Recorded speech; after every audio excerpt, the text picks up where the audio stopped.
everyone! Welcome to another stream of the Apollo Justice Ace Attorney trilogy. We're on the fourth game of the fourth case of the last game, and we're just gonna keep on going. We will see who the murderer is, and then we'll move on to the next case. We're getting close, guys, getting kind of closest to the ending. Give me a second. I can't reach chat at the moment, so... oh, and look, Athena's back in her normal outfit. That's nice. Finally! Well done. This shows what most likely made Owendo lose consciousness. Then that note. Are you feeling lightheaded, child? Or perhaps a bit peckish? I'm not hungry, and my head feels just fine, thank you very much. Still can't see chat at the moment. Give me a second, or give my slow butt computer a second. Okay. Look at the paper this note is written on. Isn't there something familiar about it? What exactly is your point, Defense? This faint design here reminds me of the paper from... Yep, it's a piece of the wrapping paper, on the box of manju buns by the victim on the floor. Owendo, you may not have drunk any sake, but you did eat a sweet red bean bun, right? Well, yes, that's right. I don't know if you are aware of it or not, Owendo, but I believe the manju you ate caused you to fall unconscious. The bean bun? But how? Because those buns contained a secret ingredient. A very punchy secret ingredient at that. A punchy secret ingredient? Yes. The design on the wrapping paper matches that of something else in the room. It does? The design on this object matches that of the manju's boxing wrapping paper. Okay, give me a second. If anyone's in chat, say hello. I'm not sure if my chat is, working. I can never know. Anyway, Take that! Take that! The camel pattern. It's the same as the one for the camel brand sake.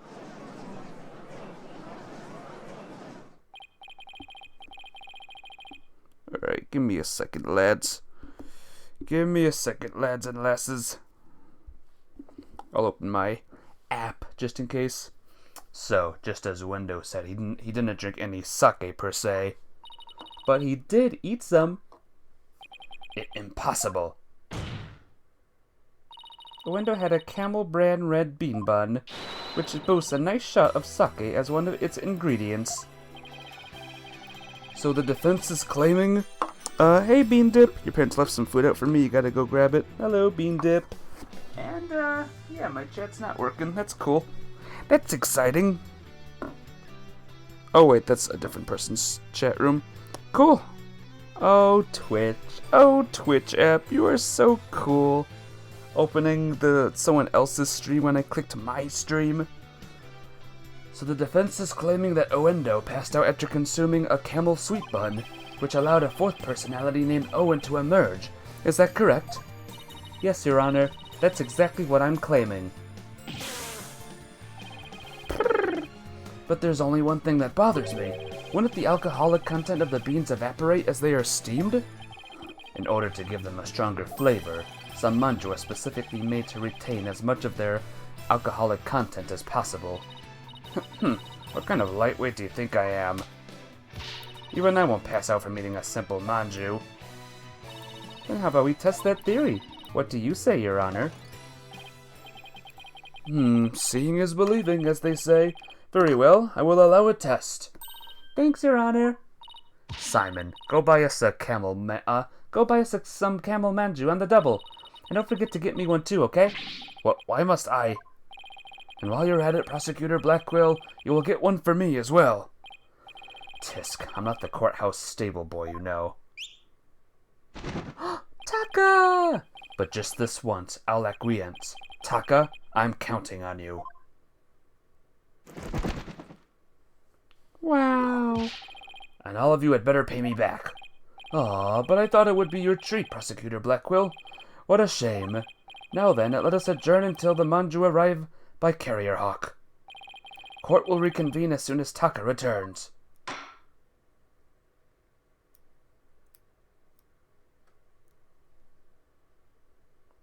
To be continued. Alright. Thanks for the stream, guys. Hope to see you all later. 5 minutes, that's fine. Let me tell you about the Disney movie I saw. You know what? No one's here to hear it, so I guess we'll wait a bit.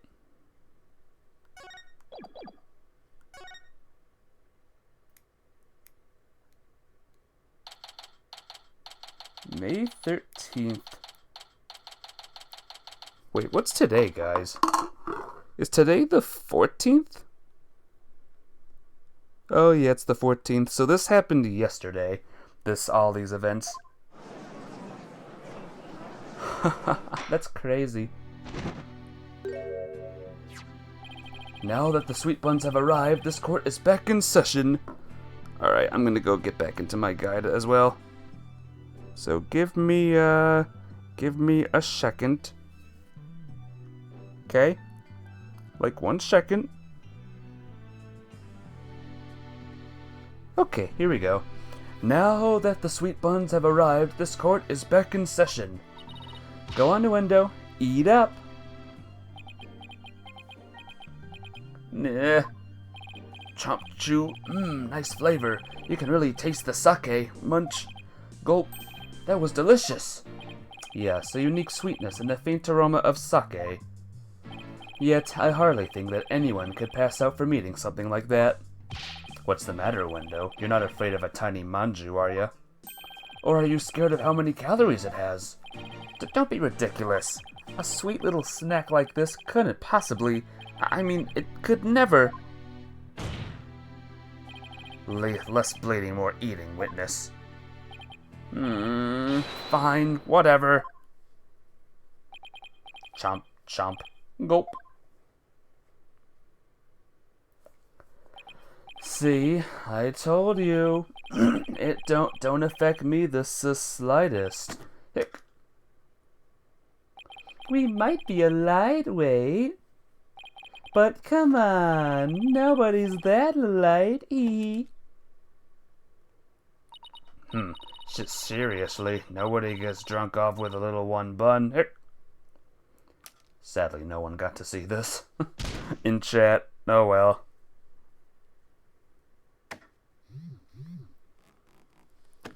Owen. Is this the final personality? Hey, oh, you saw it? Cool. Well, here we go, Captain Chips. The murderer. The real murderer. But what's up? How are you doing? It looks like it worked. Oh my, witness. Please tell the court your name and occupation. Sniffle.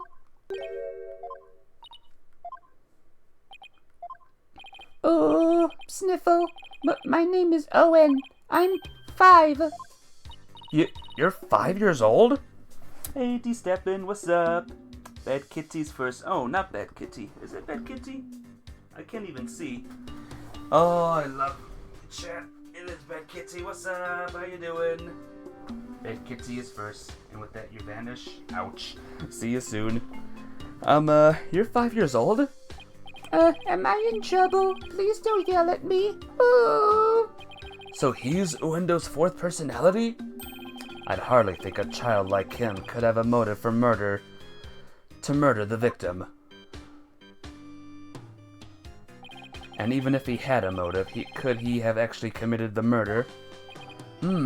That's a very good point. Owen does appear to be very timid and weak. Oh! It seems the defense was hoping that his hidden personality would be the real killer, but now that he is standing here before us, it is clear that none of Uendo's personalities can be the killer. Eek! Where can I even go from here? Shisho, sniffle. Owen, do you know something about what happened to your master? Come on, buddy. Won't you tell Auntie Athena what happened? What a scary lady. Alright, I'm not gonna do that voice the whole time. I'm not scary. Look at Auntie's big smile. Tell me about your master, please. Pretty please with sugar on top. Okay. Shisho was super nice. He always played with me. Just like a real grandpa. I love Shisho. Sniffle. Athena, do you sense anything behind his words? I sense his sadness so pure it's heart-trending, but no discord. Prosecutor Sadmati is right. Owen isn't the killer. But then, don't you find it odd? Find what odd? Let's review what we learned so far. Wendo rearranged the Karuta cards to pin the blame on Bucky. Well, that's because the original message implicated Owen. But Owen is only 5 years old, and absolutely adores Master Tornado. Exactly. The other 3 personalities also have no motive for murder. If Owen isn't the true culprit, then the person who first laid out the cards probably wouldn't have been Master Tornado.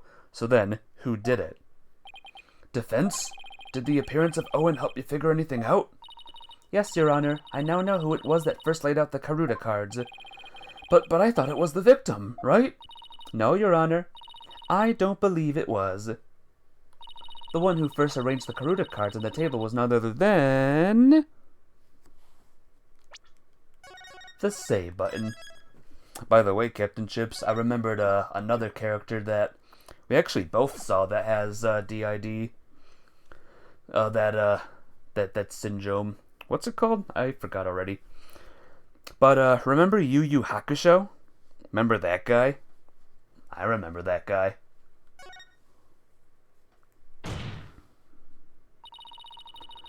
I believe the person who laid the cards out was the very person who killed Taifu Tornado. Dissociative identity disorder. Yeah, wasn't his name Sensui? Yeah, that was a trauma response. Definitely. Did you see what he saw? I mean, I saw what he saw. That was a crazy scene. I believe the person who laid the cards out is the very person who killed Taifu Tornado. We all saw. Yep, we all saw. How quickly you move on to a new target when your Owen theory proves false. You're Polkunen. I don't know what a Polkunen is, but I know I am definitely not one. And before you start with the sermons, why don't you hear me out? Yes, let's hear the defense's reasoning. Please proceed, Mrs. Sykes. But if you are bluffing, I won't go easy on you. I understand, Your Honor. Now then, please recall the original crime scene. Who did the Karuta cards name when the scene was discovered? Let's see. I believe they implicated the defendant, Bucky Wet. That's right, but we then found out that the message ordinarily read Owen 4th. Hey, Mafia Babe, what's up? Mafia Babe, we've been on a whirlwind of crazy adventures. But we're getting to the big finally. How are you doing? It's good to see ya. Which implicated the young boy, Owen. Exactly. And the person who rearranged the cards was undoubtedly Uendo. Uendo may have kept silent, but we can be sure he already knew his master was dead. His tampering with the crime scene using the TV all but proves it. I confess, I tampered with the crime scene. You're okay? Your head still hurts from not wearing your glasses? Oh no. Are you wearing them now? Gotta wear them and not get headaches and then you'll be smarter. That's how that works, right? Oh, give me a second, guys. Okay. Okay. The reason Uendo rearranged the Karuta cards and moved the TV is because... you keep forgetting? Oh no. He saw the Owen 4th message and was convinced Owen had committed the crime. You missed it, by the way, guys. A person returned from the last game, and you missed a little sighting of him. You know, Black Quill's good buddy, a certain Burb, Taka. Right on, Prosecutor Black Quill. It would seem that Owen and the other 3 personalities don't share the same memories. But really, there is no 4th personality. It's just the 3 of us in here. Oh yeah, Mafia Babe. This guy has 4 personalities, by the way. Just to let you know. If you've never heard of DID, that's what this guy has. Owendo feared that Owen had killed Master Tornado, so he tried to hide Owen from us. Ooh, cool. It's rough. Poor guy. Oh, sniffle. But it turns out Owen is but a 5-year-old child, incapable of hurting a fly, let alone his beloved master. So naturally, the culprit must be somebody else, and this somebody else, the true killer, tried to pin the crime on Owen. So if it's not Owen or any of the other personalities, who could it be? I see. That does make sense. This is not but conjecture, composed of half-truths and fantasy. Who then do you maintain murdered the victim? I believe Owen might know something about that. I refuse to allow such impromptu testimony, and from a 5-year-old no less. Such a young child is incapable of producing anything coherent. But, your desperation is disgraceful. You should realize when the time it is to let it go and... I saw it. I saw Shisho getting... Owen, you do know something, don't you? Yeah. Oh my, is this true? If so, we must have Owen testify immediately. Don't you agree, Prosecutor Sadmati? Nah. It's all right, Owen. Go ahead and tell us what you know.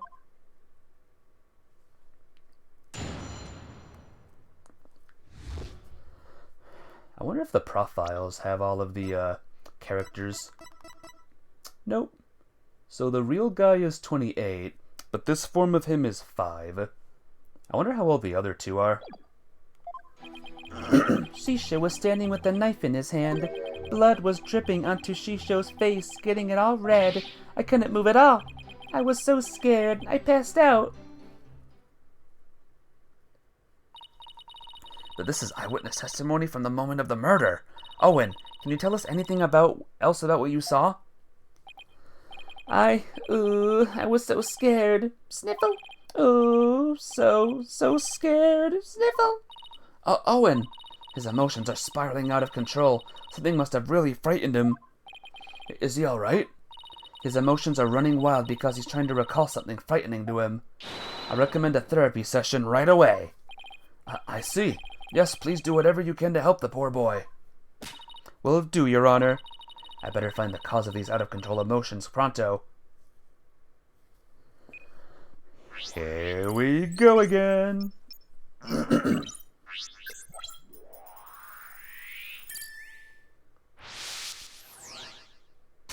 Uh-oh. Ah! Shisho was standing with a knife in his hand. Blood was dripping onto Shisho's face, getting it all red. I couldn't move at all. I was so scared I passed out. Okay. Let me just save the game real quick, okay? Probe. It is the blood.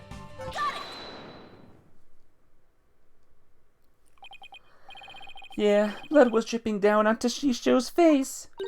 Blood? I don't remember seeing any blood in the crime scene photos. Besides, if the victim was standing upright, how could blood drip down onto his face? As I expected, we all managed to obtain from this child is a tale he dreamt up. I guess it's a little weird for blood to drip onto the victim's face if he was standing up. Unless it dripped down from the ceiling or something? What do you think, Simon? I don't know. By the way, Mafia Babe, look. Simon's on our side now. He's in the defense's bench with us. Isn't that awesome? Owen's one confused and upset kid right now, so who knows how accurate his memory is. Yay, I know, it's awesome. Maybe it's time for that thing instead. Huh? What thing? That thing that you and your cohorts do. What do you call it? Rotate your thinking about? Oh, you mean turn your thinking around? Yes, whatever. It's the same thing either way. No, it isn't. Whoever heard of rotating your thinking? I mean, rotate is... Hey, wait a minute. What? You know what, Simon? In this case, I think rotate just might work perfectly after all. Come again. All I have to do is rotate things by 90 degrees. When he saw his master, Owen must have been lying on the floor. Owen must have been lying on the floor when he witnessed his master's murder. What? That's the conclusion I arrived at when I rotated my thinking over by 90 degrees, which means that all of the visuals in my matrix were off by 90 degrees. And this means Master Tornado was also lying on the floor, which solves another mystery. And which mystery is that? The mystery of how blood could have been dripping onto the victim's face. It becomes much easier to imagine how that could happen if he was lying down. Like someone bleeding onto Master Tornado from somewhere up above him. I remember now. Somebody was sitting up on top of Shisho. Yay! Woo! So trying to recall his master's bloody killer is what spooked Owen originally. The blood that stained the victim's face red came from the person sitting on top of him. The victim was holding a knife, so he likely nicked his attacker as he was fighting back. This means his assailant was injured on their face somewhere, like the forehead perhaps. Assuming the victim and his attacker were face to face then, yes. I see, so that is what happened. But if I recall correctly, the accused has a fresh bandage on his forehead, does he not?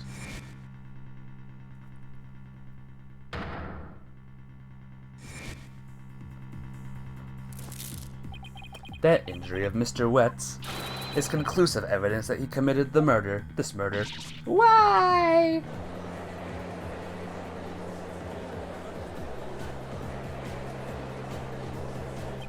It seems you have dug yourself into a pit you cannot crawl out of. No! Even though I figured out the reason for Owen's out-of-control emotions, all I did was raise further suspicions against my own client. What do I do now? What's the matter? You aren't thinking of throwing in the towel, are you? But it looks so bad for Bucky. I mean, he has both motive and opportunity. Plus he had that injury on his forehead. Your Honor, I sense that the defense is finally ready to let it go and move on.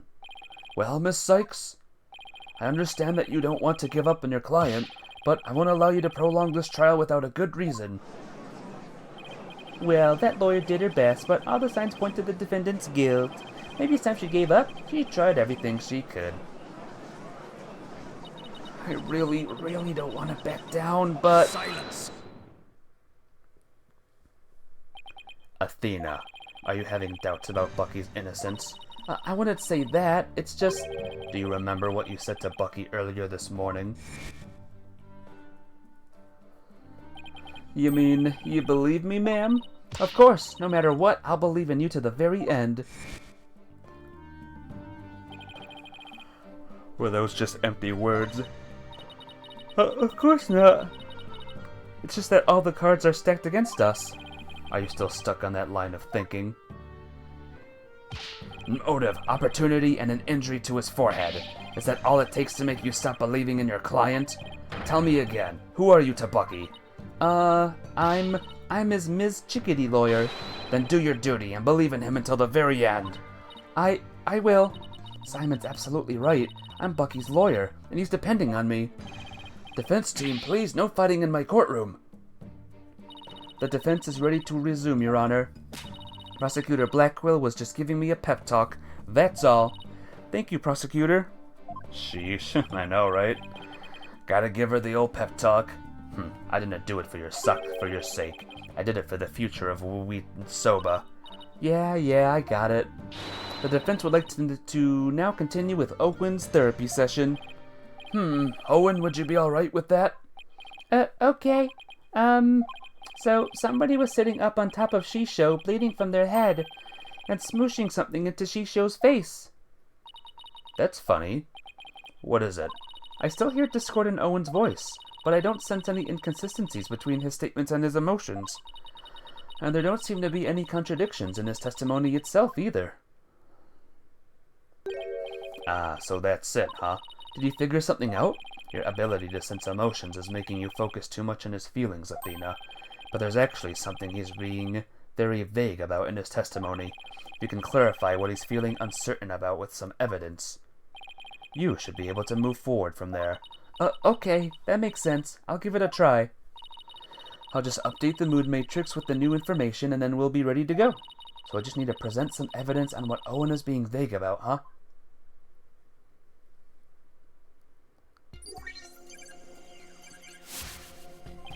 Shishu had blood on his face and a knife in his hand.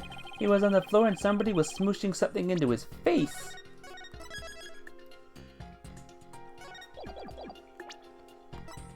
Well, what about the crime scene report? Objection!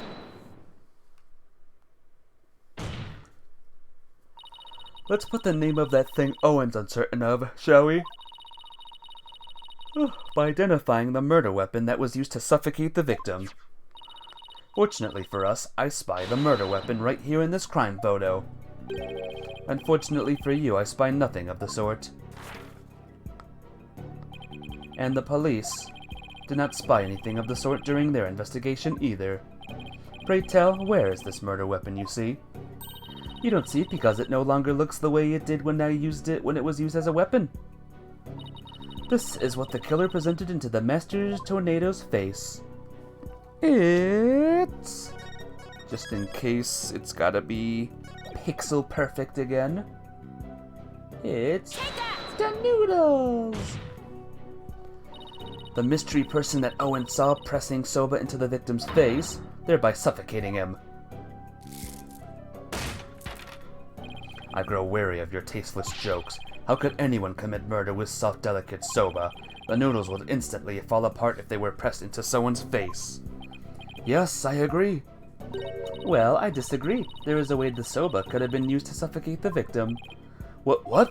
You will explain your theory at once, Miss Sykes. To kill Master Tornado, the culprit must have smothered him with... uncut soba dough!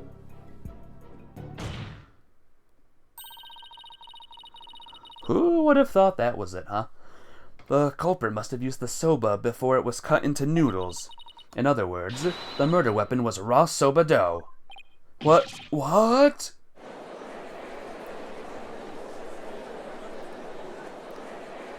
Kind of a weird murder weapon, but whatever. Order in the court. Yes, soba dough could definitely be used to suffocate someone, couldn't it? That makes no sense. What about it makes no sense? Are you all right, Prosecutor Sadmati? I was just letting the soul of the victim know that the accused will finally face justice, thanks to the foolish lawyer before me. Huh? What are you talking about? Allow me to summarize your statements. As the accused was killing the victim, he was slashed in the face by the victim's knife. The weapon he used to suffocate the victim with was the dough in the dressing room. He then disposed of the murder weapon by cutting the soba dough into noodles. Ah! Why, you smarmy!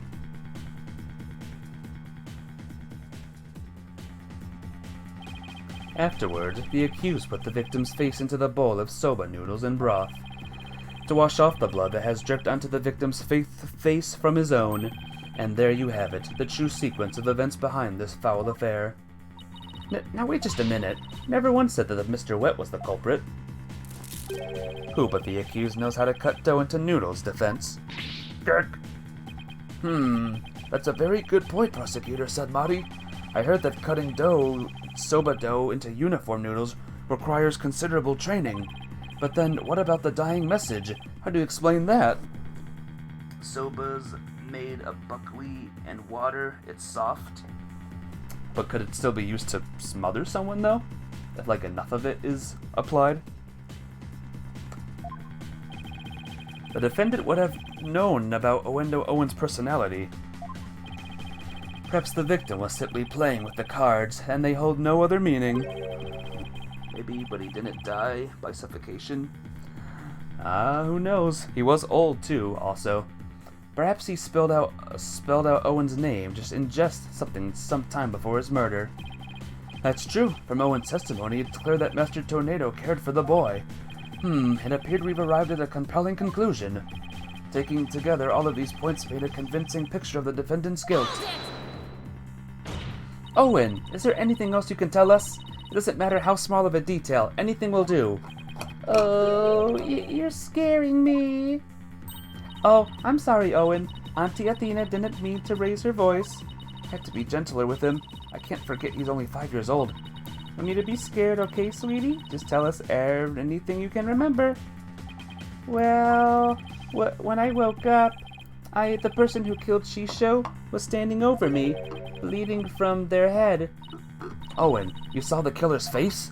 Oops, I did it again. So who was it, Owen? Do you remember?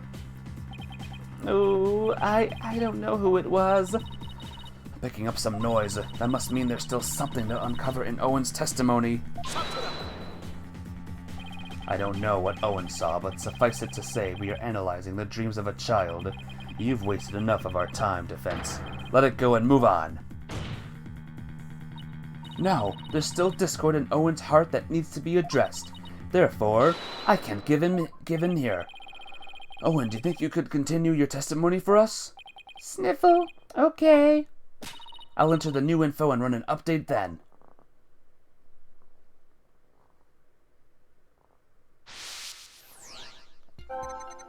Shishu had blood on his face and a knife in his hand. Info update. He was on the floor and somebody was smushing dough into his face. I couldn't move at all. I was so scared, I passed out. And when I woke up, the person who killed Shisha was standing over me. Are you happy about that? That's kind of weird. Despite witnessing the culprit's terrible crime firsthand, Owen experienced a positive feeling, one of relief. The person the witness saw was no stranger, rather it was the accused, therefore it is only natural that he felt some level of relief when he saw a familiar face. Defense, end this madness and sully your soul no more. Owen, who did you see? That nice smell. I love the smell of that perfume. Perfume? Does Bucky wear perfume, guys? It's the smell of, You can do it. Try to remember, Owen. Oh, the smell of,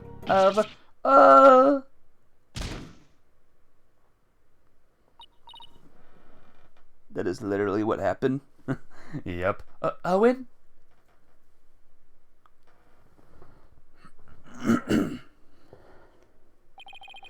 It seems Owen is now resting in the infirmary. They certainly have their hands full today down there. Let's continue with the trial.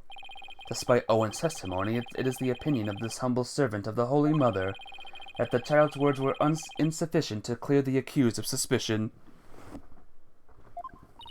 But what about the scent of perfume Owen mentioned? I believe it's a clue that will lead us to the true culprit. But there are thousands of perfumes in the world.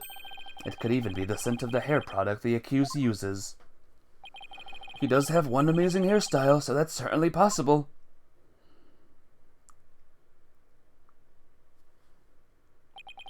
The witness is a 5-year-old boy. He cannot tell the difference between conventional perfumes and hair products. Arg, why couldn't you have gone for a crew cut or something, Bucky? What's more, the only person who can cut soba noodles with such precision is the accused, and no other. Oh man, how am I supposed to argue with that? And so the person Owen saw at the scene of the crime can only be the accused, Bucky Wet.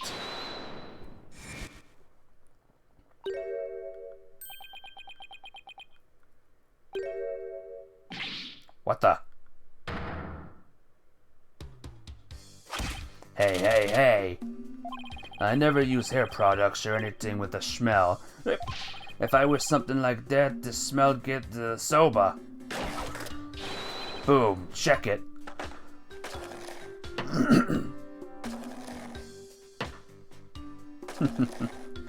He's delivering sobas. Mr. Wet, aren't you supposed to be resting in the infirmary? Whatever. You think I let my soba stink of perfume? Try that chilled soba for yourself and see. I believe we have no choice but to try it, strictly for examination purposes, of course. Now then, let's dig in, shall we? So are they all allowed to have a meal during court? every single person, even the judge?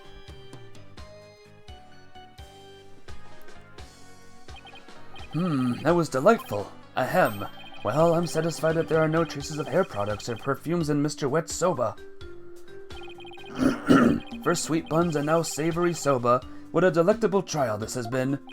This texture is different from the soba I had the other day. It reminds me of a dish we have in Karatin called banupun. What you think, Miss Chickadee? My soba's pretty good, isn't it? It's delicious. Don't you think so, Simon? Heh, it still pales in comparison to his late father's cuisine. So, Simon, why you always gotta be so hard on me? Bailiff, take the defendant back to the infirmary at once for some rest. Rest? Hey, that ain't a lump of plain old weedy udon dough, you know. I'm fresh like my soba. You won't let soba dough refresh. It's about 3 freshes of soba. Grind the seeds fresh, grind the dough fresh, and boil the noodles fresh. Usually you break for lunch? Not this time.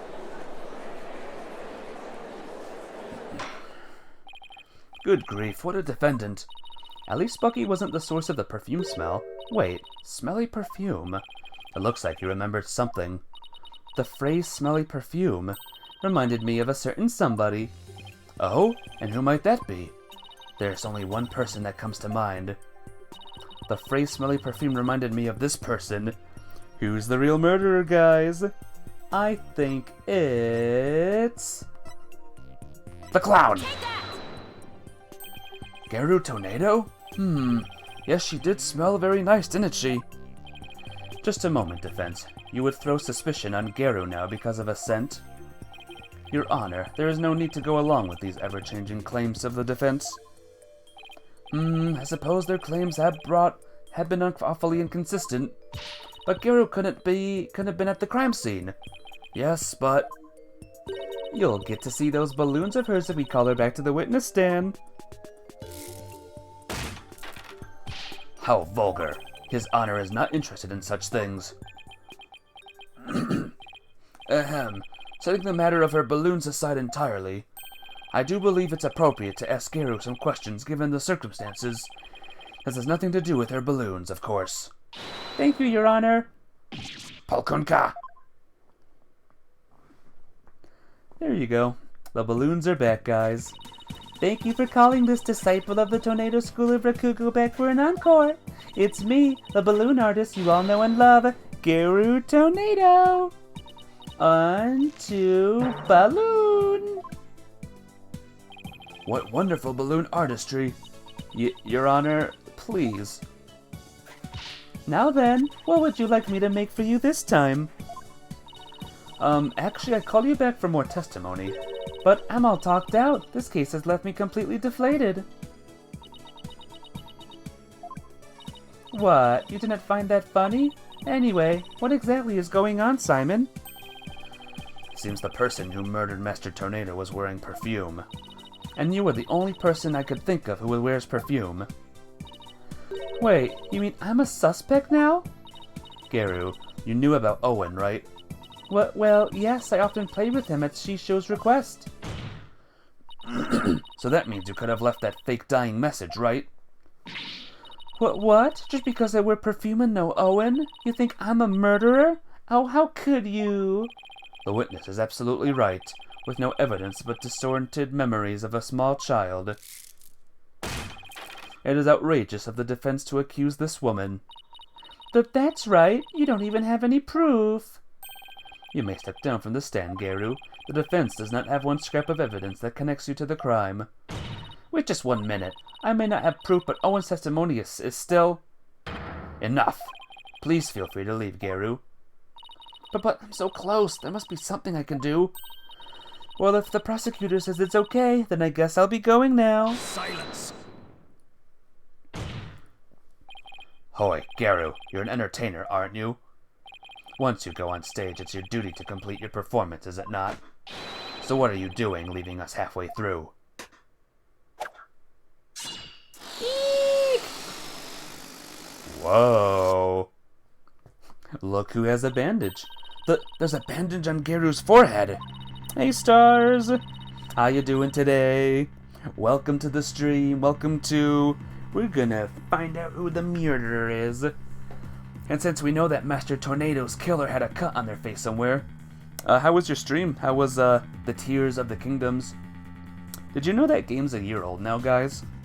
That game came out a year ago. I was streaming it 1 year ago now. Impossible. How did you know, Simon? I didn't, but I had to take a chance and see for myself. Otherwise, your theory would remain a groundless accusation. Your Honor, Prosecutor Sadmati, the scent of perfume and injury on the forehead, these things are completely inconsistent with Owen's testimony. In short, the mysterious individual Owen saw in the dressing room could have been Geru. It was good. 2 towers, 2 shrines, and some more Koroks. Good.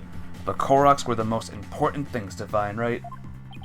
Miss Sykes, does this mean you are formally indicting this witness for murder of Typhoon Tornado?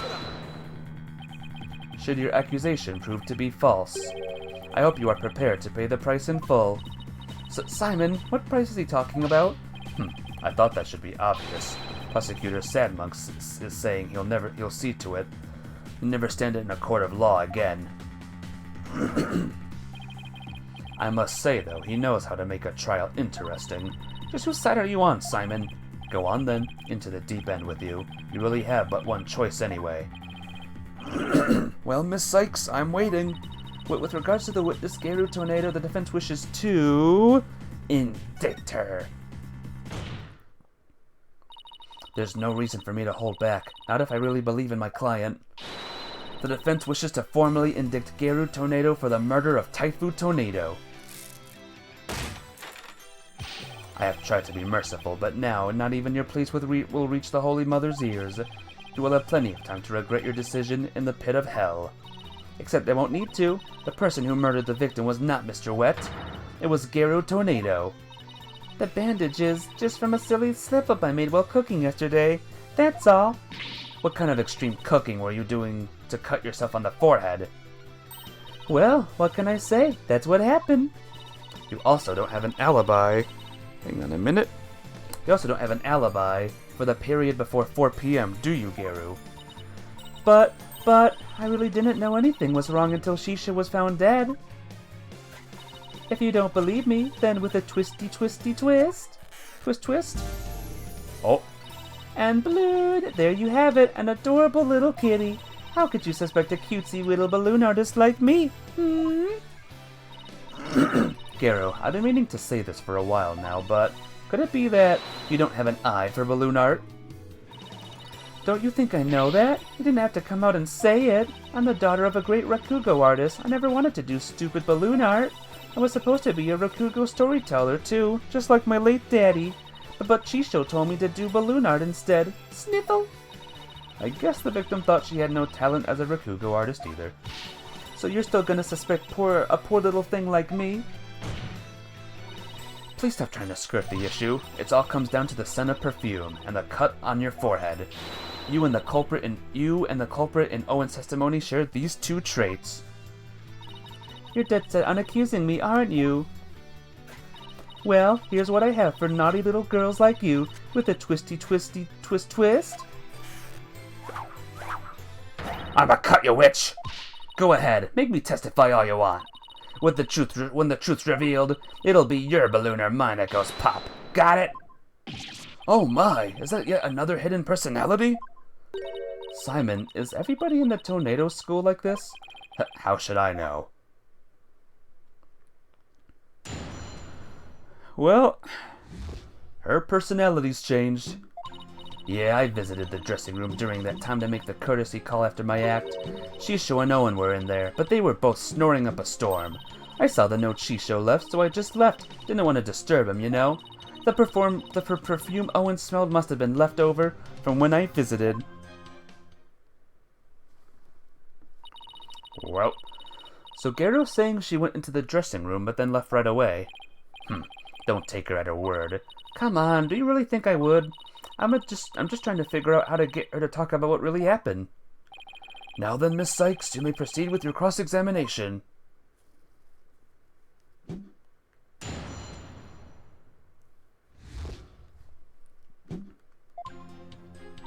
No. No. I saw the note Shisho left, so I just left. Didn't want to disturb him, you know? Hold it! Where did you find your master's note? I don't know. Can't remember. Did you notice anything else unusual or out of place in the room? Well, there was the sake and a half-eaten manju on the table, but I didn't see anything else out of place or whatever in the room, though. Oh, is that a fact? Of course it is. What do you think? And you didn't change anything around while you were in there? I didn't do anything. Look, I'm telling ya. I didn't see anything funny near Shisho. I didn't touch anything in the room. Your baldness, I request that Gero's last statement be added to her testimony. Simon, what's a statement like that going to do for us? Just play along and you'll see soon enough. I have no problem with adding that to the testimony, but how about you, Miss Sykes? I have no problem with it either, Your Honor. What is Simon thinking? I didn't see anything funny near Shisho. I didn't touch anything in the room. The perfume Owen smelled must have been left over from when I visited.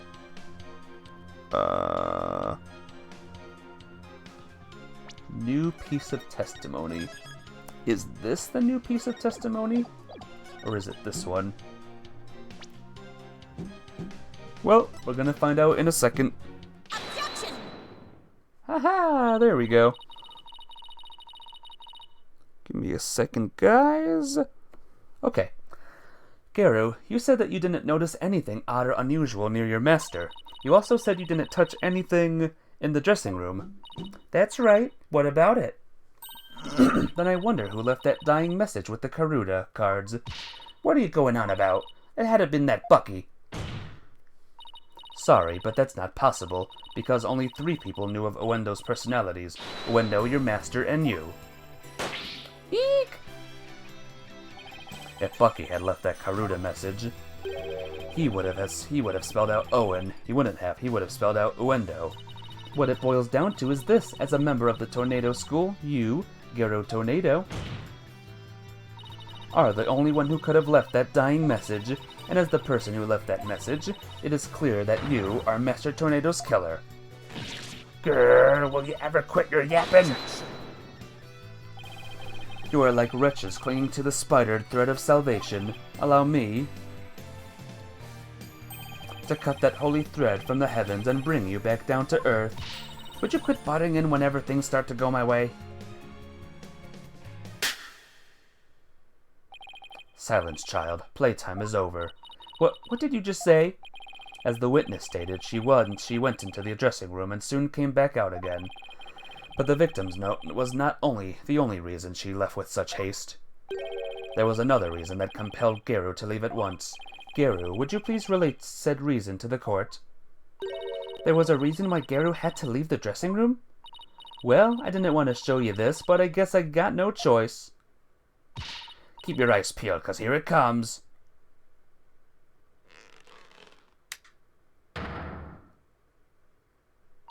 Your hand is all swollen and red. What's that? What happened, Gero? If you must know, I'm allergic to buckwheat. Buckwheat. What? What? Well, allergic reactions to buckwheat can vary, though they're usually on the severe side. When Taifu Tornado making soba noodles in his dressing room, Gero is lucky to still be alive, considering that all the soba flour that was swirling in the air. Good thing I left pretty quick. I managed to escape with just a mild reaction. But I touched Shisho as he was being carried away, and look what it did to my poor hands. There must have been soba broth on his clothes or something. If I'd inhaled any of that soba flour, I'd have had a seizure, and it'd be good night, Gero. I never could have stayed in that dressing room for very long. A person allergic to buckwheat couldn't be in the room with soba flour in the air, and certainly couldn't use soba dough as a murder weapon either. This isn't good. You knew it would come to this, didn't you? That's why you never mentioned her allergy. As if I would do anything so underhanded. I was simply trying to protect the privacy of this witness. I'm sick of all these accusations. Why don't I just testify and get it all out in the open, yeah? Whew. If I come into the slightest contact with buckwheat, I get an allergic reaction. And with that much soba flour in the air, that room could have literally killed me. Look at my hand. Just touching Shisho's body caused this much damage. There must have been soba broth on his clothes, so I never could have committed that murder in the dressing room. Welp. I still can't believe it. Nobody told me she had a soba allergy. Did you know, Simon? Does it look like I knew? Protect the privacy of the witness, my foot. What a dirty trick. Now what do we do? There's only one thing to do. Put Prosecutor Sadmonk to shame with your cross-examination. Right? No matter how small, I'll find us an opening and break your testimony down.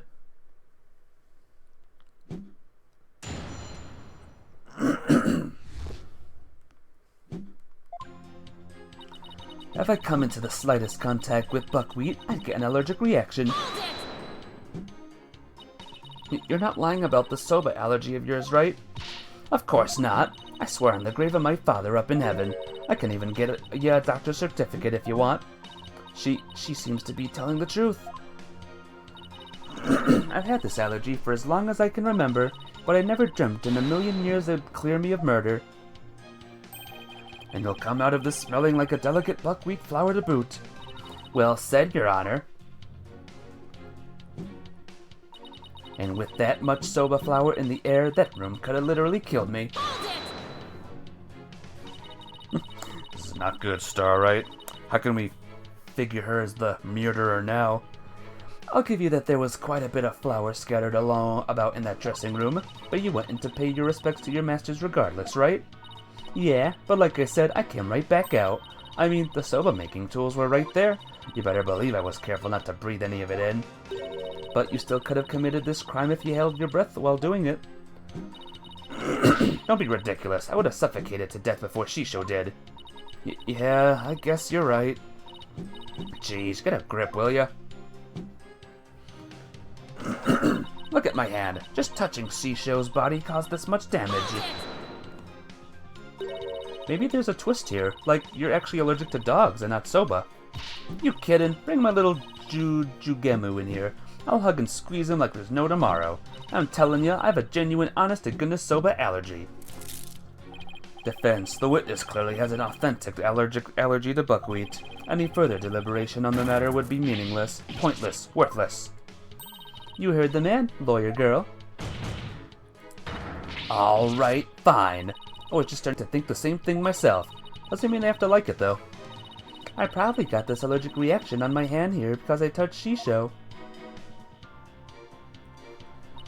There must have been soba broth on his clothes. I have a question about that, actually. If you're allergic to soba, does that mean you're allergic to the noodle broth, too? Well, the buckwheat from the noodles can dissolve into the broth, so duh. Touching solid soba broth can be just as deadly for me. Don't you know anything? What an amateur. I'm sorry. Do I look like a doctor to you? Look, anything that has soba in it or anything that has touched soba is like poison to me. So I never could have committed that murder in the dressing room. So I just want to cover all my bases, but could the murder have been possibly occurred somewhere other than the dressing room? That is out of the question. By even asking, you show your complete disregard for all we have discussed until now. Yes, I have to agree. The defense can't go around suggesting new premises without basis. Unfortunately for you, Shisho didn't take a single step from his dressing room around the time of the murder. Well, that is unfortunate for everyone. Geru could not have possibly committed this crime in the room where soba was being made. Finally, the time has come for the last rites of the victim to begin. What would Mr. Wright do at a time like this? Ah, forget. There's only one thing to do. What are you smiling about? Has the pressure overwhelmed you? Nope. It's just the worst of times when lawyers have to force their biggest smiles. I see. You have no rebuttal, and so the only thing left for it to do is to smile. Oh, ho ho ho ho ho! That's where you're wrong. I do have a rebuttal. Turn your thinking around, Athena. Don't try to figure out how Garu, who is allergic to soba, could commit the crime. Figure out how Garu could be in that room and not have an allergic reaction instead. Let me rush. Maybe if I were a lump of regular flour dough for udon noodles. But I'm fresh like my soba, and don't you let soba dough rest. It's all about 3 freshes. Grind the buckwheat seeds fresh, cut the dough fresh, and boil the noodles fresh.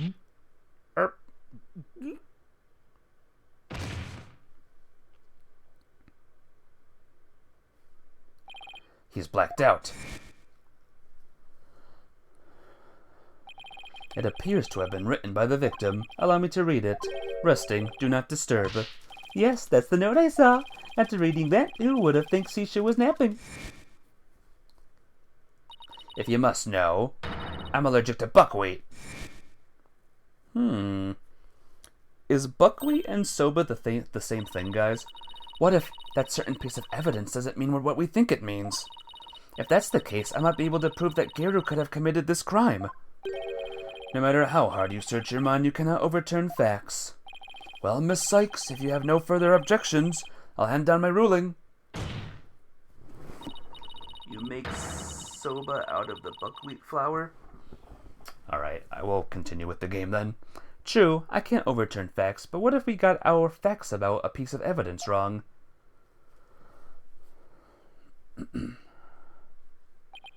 Got our facts wrong? What are you talking about now? And which piece of evidence do you mean, Miss Sykes? Please point it out to this court. This evidence proves that Garu could have killed her master, even with her soba allergy. It's the note!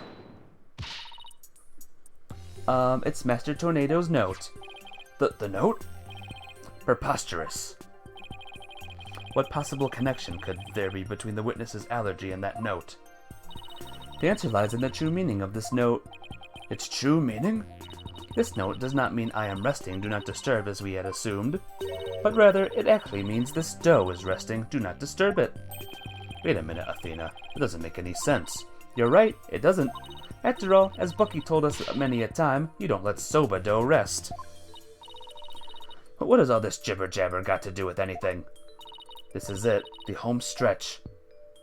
This note and Mr. Wet's words had led me to the conclusion that Master Tornado was... Okay, is soba noodles and udon noodles different? There we go.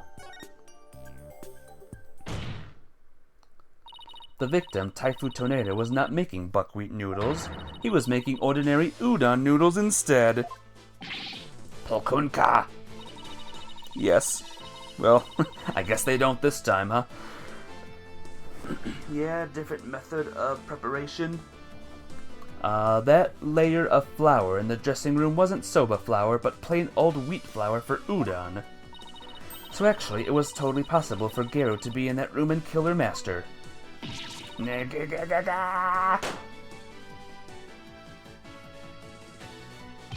What? But if that's true, it changes everything. Your Honor, the defense requests that the flour in the room be tested immediately. Objection. But soba noodles were found in the bowl, and Garu did have a reaction on her hand. How do you explain those things? Well... Even were it udon flour instead of soba, you still cannot prove Garu committed the crime. But... Don't lose your nerve now. Keep charging forward, or you'll feel my blade on your back. Enough with the threats already. I got it. Talk about pressure. All right, Athena. Take a deep breath and go over everything again. Here we go. I'm going to revisualize the case from start to finish. I have to find conclusive evidence that Garu committed this murder. What was Master Tornado making in the dressing room? He was making... Oops. wrong option. My bad. Ramen, what the heck did that come from? I thought it would go to the right one. Okay. Udon. Master Tornado was making udon! By my logic, Master Tornado must have been making udon noodles in his dressing room, but something at the crime scene indicates otherwise. What was found in the bowl on the table? It was... Saba.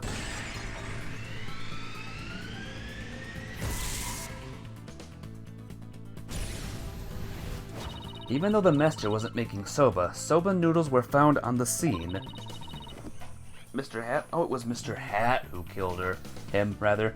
Oh my gosh, did not know. See that coming. So that means the noodles had to have come from somewhere. Wait a minute. One mysterious serving of soba noodles. That sounds familiar. Where did the soba in the bowl on the table come from? It came from...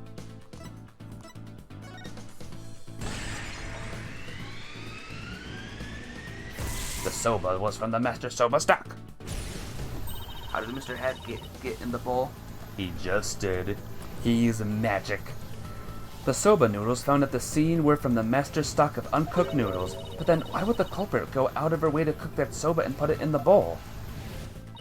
Why did the culprit cook the noodles and put them in the bowl? To hide the udon dough. The culprit wanted to hide the udon dough. Soba was found at the scene, so that means the culprit must have taken this udon with her to hide it. But why did the culprit take the udon away and hide it? It must have been because she...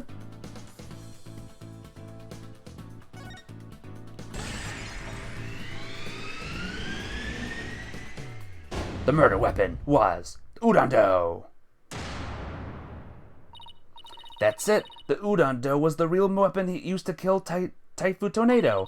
And the reason why no weapon was found is because Geru got rid of the dough somehow.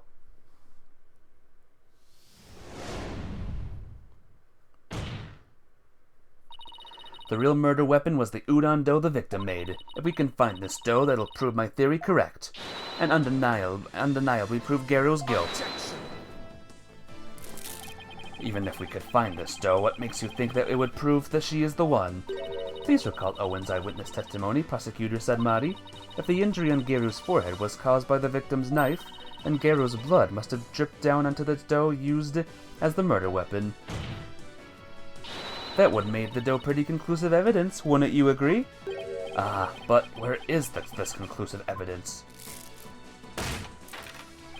Let us hear your theory on where this murder weapon is. Well, it's... If I can't find the answer in the evidence I have on hand, we'll lose this trial. How did Geru get rid of the udon dough? Think, Athena, what do I have that points to the suspicious behavior on Geru's part? Now then, Miss Sykes, let's hear your answer. Where is the real murder weapon hidden? Nice barking you did there. I assume you have the bite to back it up. Stop distracting me, especially not right now. This piece of evidence can point us to the location of the hidden murder weapon. It's... this. Take that! Give me a second, guys. Okay, Geru. Huh? What is it? I'm just an innocent girl. I don't know anything about a murder. Stuff that cute act into your balloon hat. Kuh. Geru got rid of the dough she used to kill Master Tornado in a bold and daring way. She did it right in front of Prosecutor Blackwell's nose by feeding it to her dog.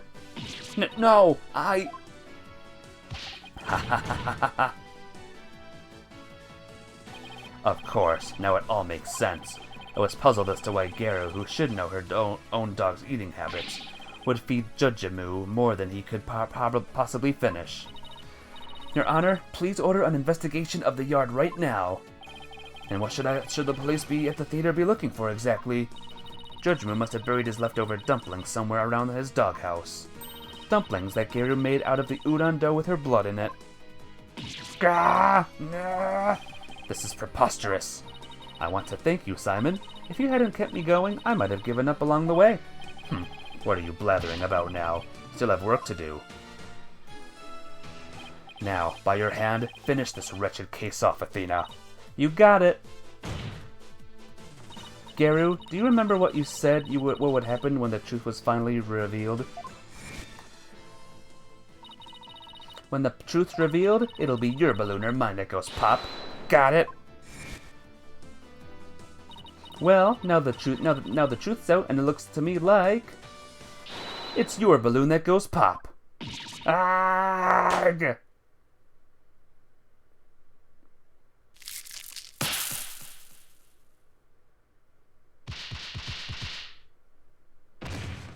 Holkunka! Captain Chips, I bet this scene is what you saw on the internet. I'm a Rakugo artist. I was the one who was supposed to inherit the name. But then Shisho...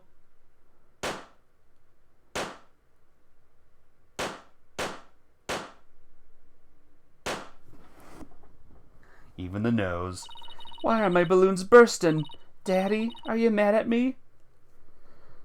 I've been a bad girl. I...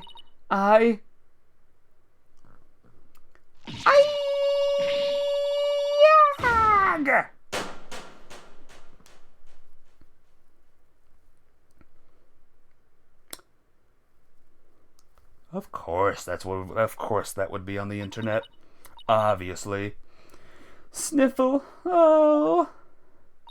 Are you ready to tell us everything now, Garu? Hey, Kenny Lee. The thing happened. Yep. How you doing? It's good to see ya.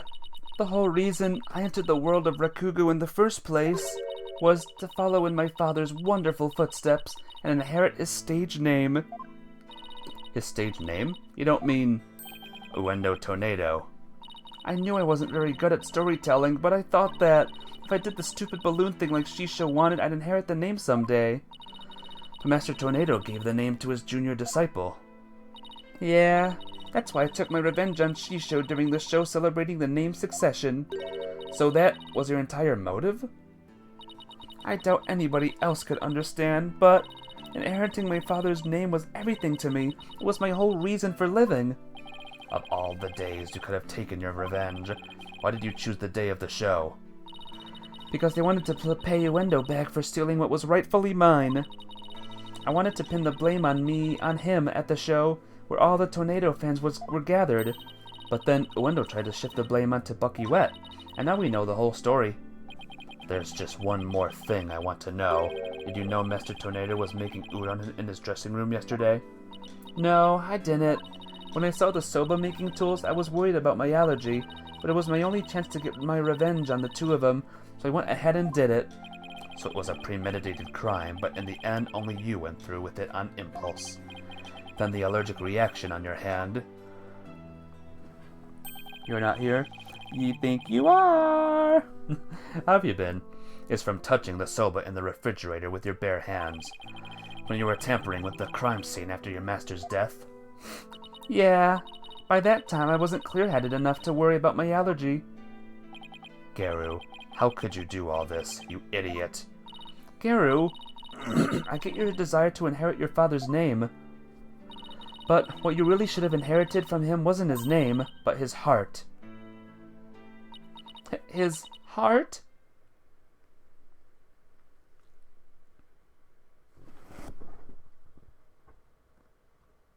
Yes, ghost. There's a ghost in the chat room.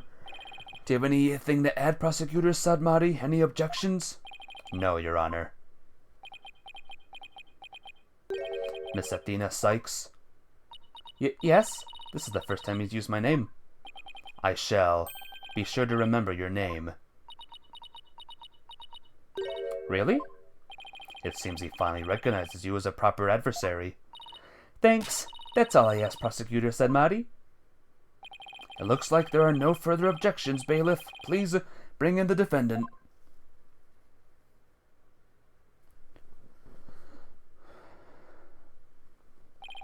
Ah, good. It seems you have made a full recovery. Now then, this court finds the defendant, Bucky Wet, not guilty! Yay! Case number 4 done, guys. Wow.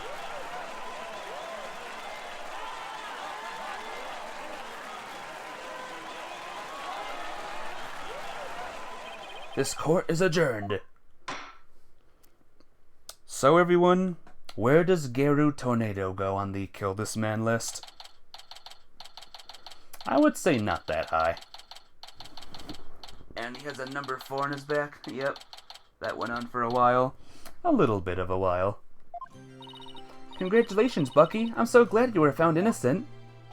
Thanks for everything, Ms. Chickadee. But it still sucks that you were accused of a crime you didn't commit. Did Wendo have it out for you or something? I don't think so. Wendo said it was a spur-of-the-moment idea he got when he saw the Soba-themed cards. Simon, where have you been? I stopped in at Wendo's questioning. Only you, Bucky, could get framed for a crime on a whim. No way. I almost got convicted out of convenience. Well, at least you've been completely cleared of all charges, so buck up, Bucky. Or on a more important note, what I really want to know is, why didn't Master Tornado let Geru inherit her father's name? Well, what do you mean on a more important note, Miss Chickadee? Oh, don't be such a wet blanket. Just go with the flow. Now come on. You think the Master was trying to encourage her to quit the entertainment business? No, that's not it. Didn't give her the name to her because he wanted Geru to find her own calling in life. To perform whatever she wanted without being bound by your father's name or Rakugo. Making udon was his way of showing his support for her in her new endeavor. So that's why he called you to the theater, huh? To teach him how to make udon? A more roundabout way I'd never seen, but that's Master Tornado for you. So this entire incident happened because of a misunderstanding? How sad. By the way, Geru wasn't the only person Master Tornado was trying to cheer on, even though the person in question still seems unaware of their master's intentions. What? You're talking about me? Come on, no way. All that old man ever did was criticize my Soba. That's not true, Bucky. There must be a way to make Bucky see just how much Master Tornado cared about him. It's the deed. Take that! Take a good look, Bucky. Whose name is on there as the holder of the title deed? Oh, give me a second, guys. Okay, title deed. It's still in my name. Master Tornado was just up to one of his tricks when he said he stole the shop from you. He was trying to force you to grow into a truly capable owner in your father's stead. He probably used some tough love on you so that the shop wouldn't just go belly up. I see. I never knew. Oh, Master Tornado, I'm so sorry. Sniffle? Keep working hard, Bucky, and pay him back by living up to his expectations.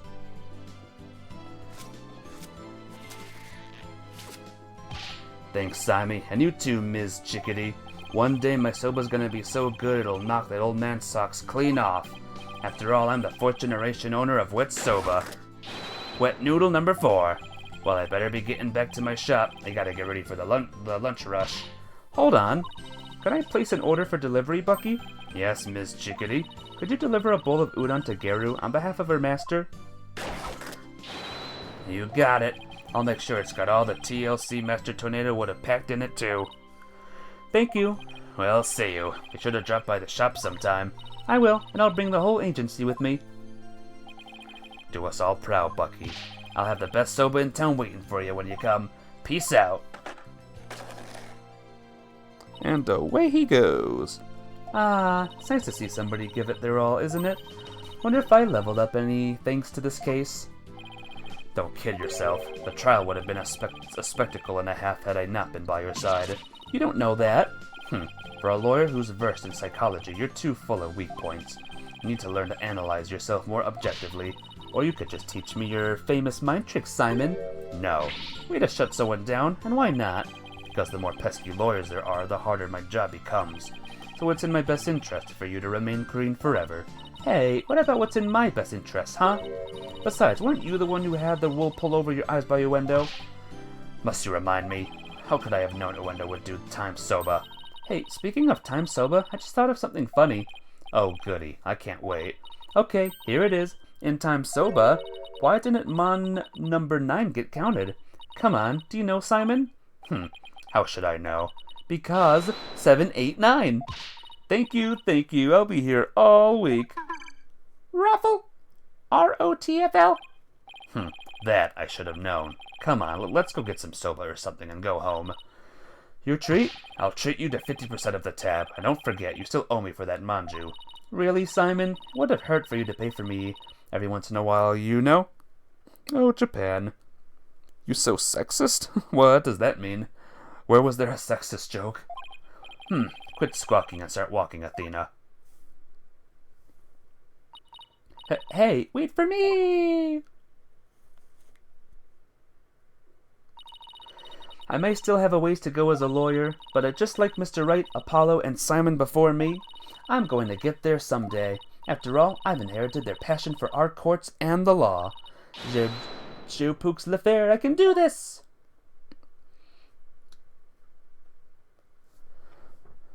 Yay!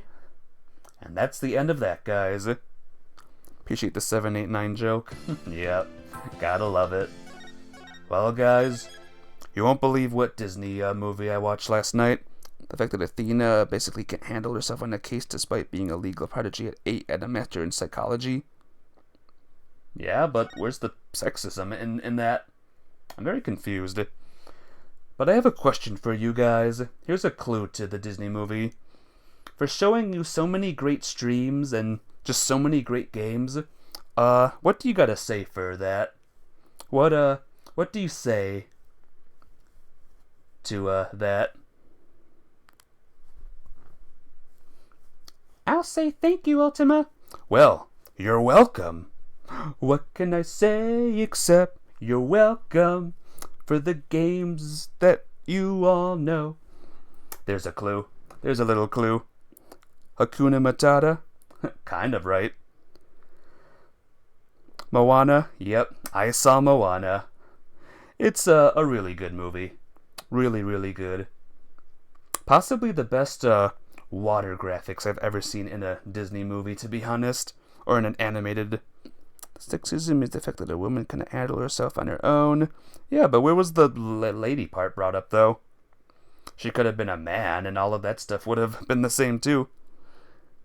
Well, the men can handle themselves without issue. Yeah, but Franziska became a prosecutor at age 13. I don't think there's any sexism here. But yep, that was Moana. Moana was good. I liked it a lot. The only issue I have with Moana is that I already own it.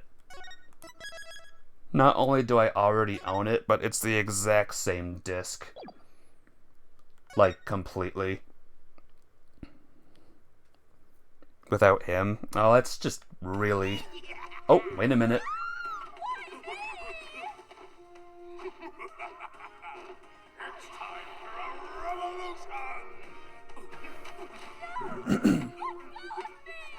That's far enough.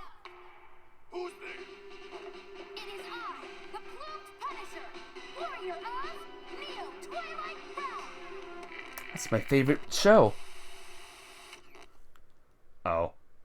Good people of Khura'in, we can't allow things to go on like this. The Defense Culpability Act has done nothing but produce countless victims of wrongful convictions.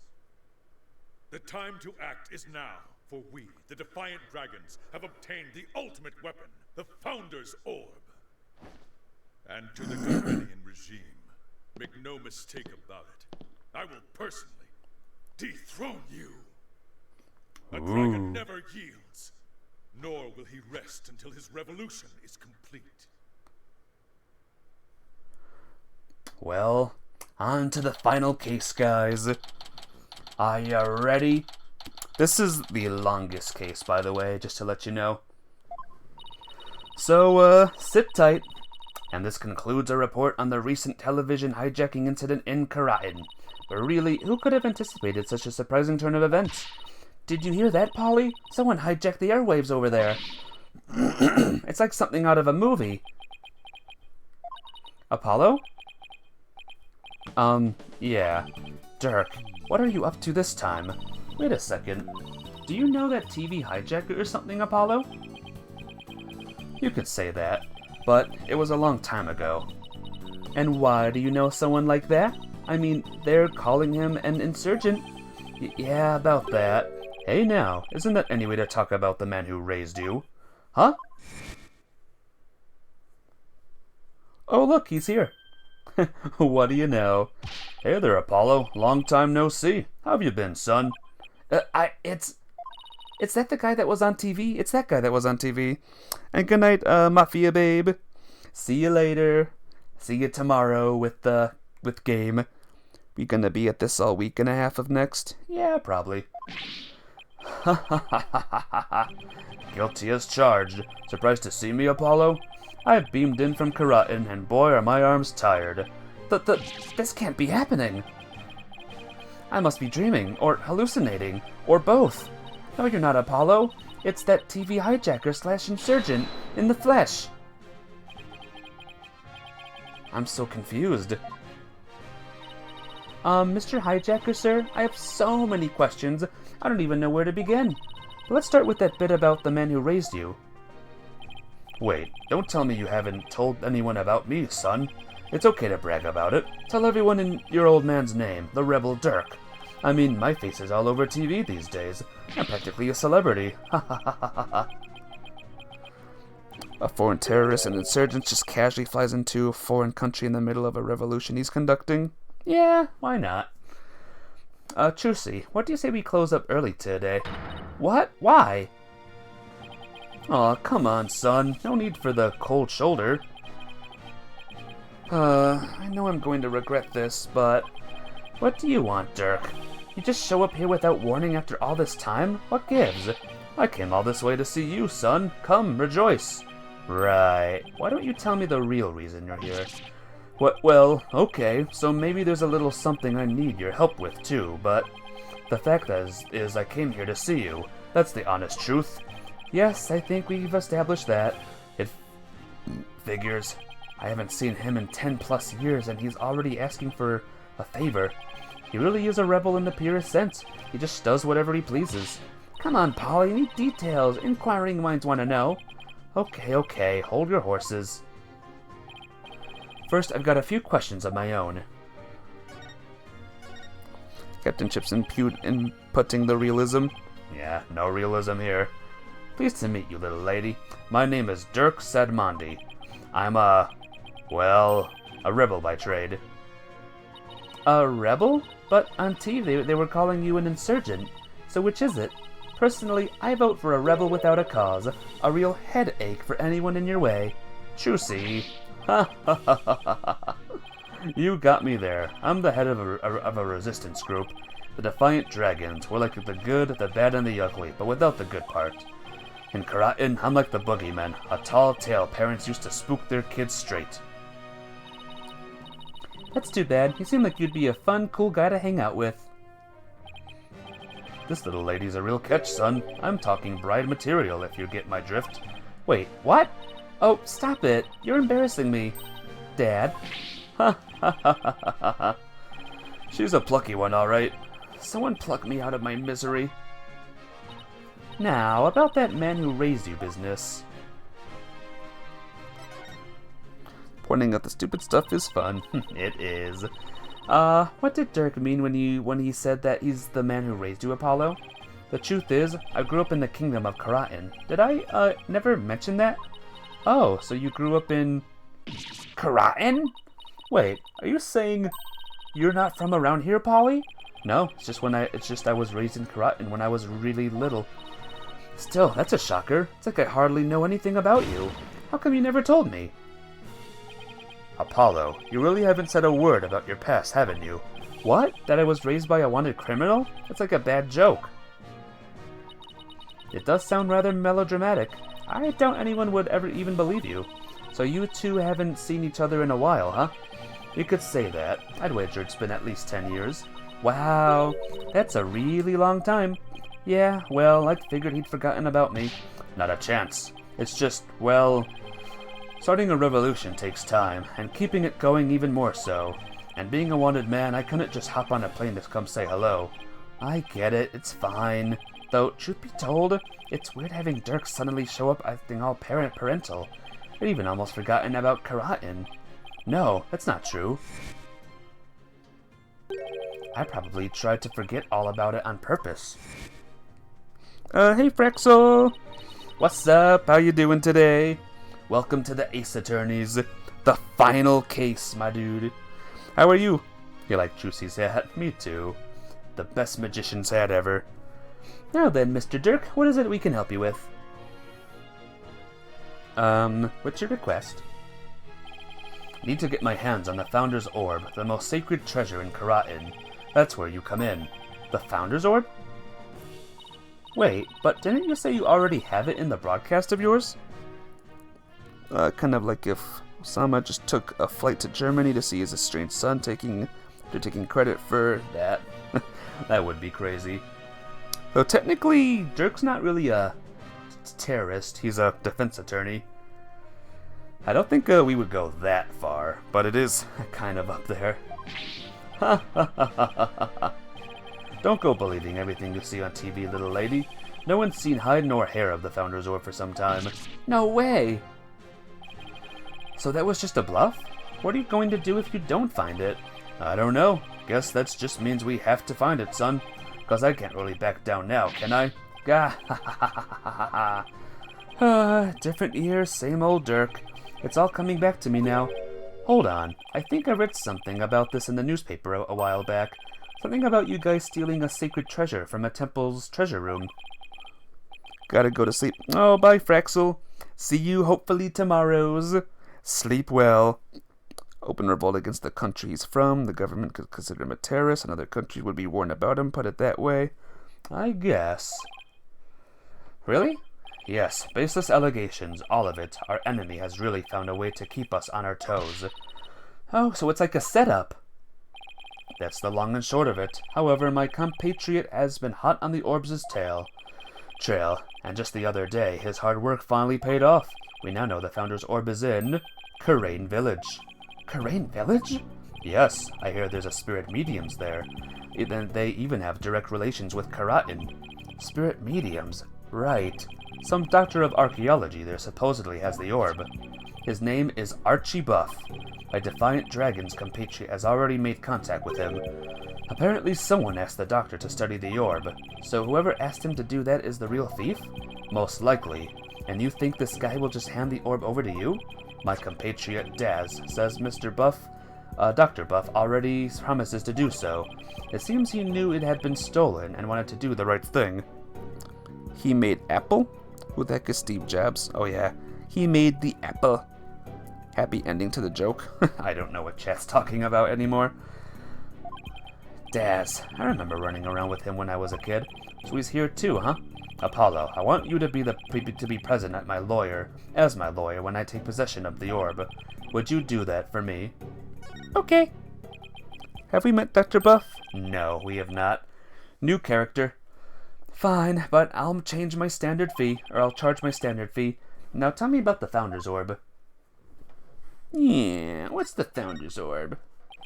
If I remember correctly, the Founder is always depicted as a faceless spirit medium.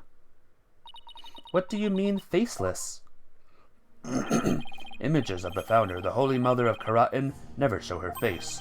To depict it is to commit the greatest taboo in Karanism. The greatest taboo, huh? I wonder why. I mean, what could she have looked like to make them hide her face like that? As for the Founder's Orb, it was discovered during an excavation 8 years ago, and has an interesting legend that goes along with it. It's said that there's a riddle to the orb, and that any who can solve it will receive immense spiritual power from the Founder herself. Sounds like one big fairy tale to me. In any case, it's just what us defiant dragons need to get our revolution started. With it, we can gain the spiritual power and thus the legal authority to rule Karatin. Wait, suppose I believe this legend, then anyone could become the king or queen? And that's what you think it'll help you overthrow the Garan regime?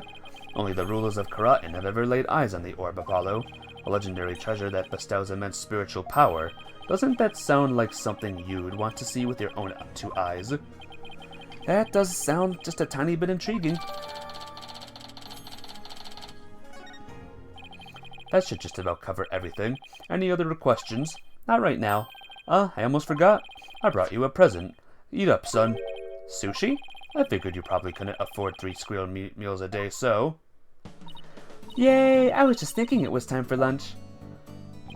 You dig in too, little lady. After all, we're practically family, right? Ha ha ha ha ha ha. More than you know. Thanks, Dad. Oh, that tuna looks good. Chomp. Nom nom nom. This salmon sushi's got my name on it. Chomp, chew, chew, chew. Aren't you hungry, son? This is some of the best sushi you'll ever have. I'm good. Uh-oh. Well, okay then. Actually, I have one more present for you. Here. What's this? Oh. A picture of your father. It's been 23 years since he passed away. Huh? This is my father? His name was Jove Justice. Jove Justice.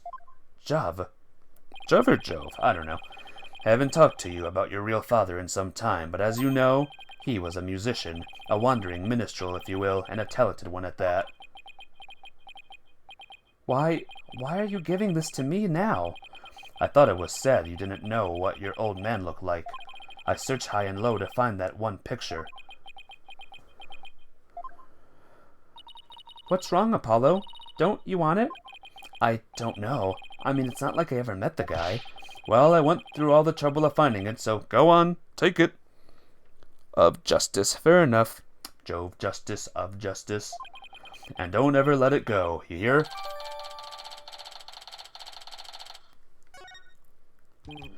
Well, now that our bellies are full, what do you say we hit the road? 1 second. Hey, Chusy, any idea where Athena is? She left early this morning to pick up Daddy from the airport. Oh, you almost forgot. Mr. Wright is coming back today. Yeah, but I wonder why he cut his trip short like that.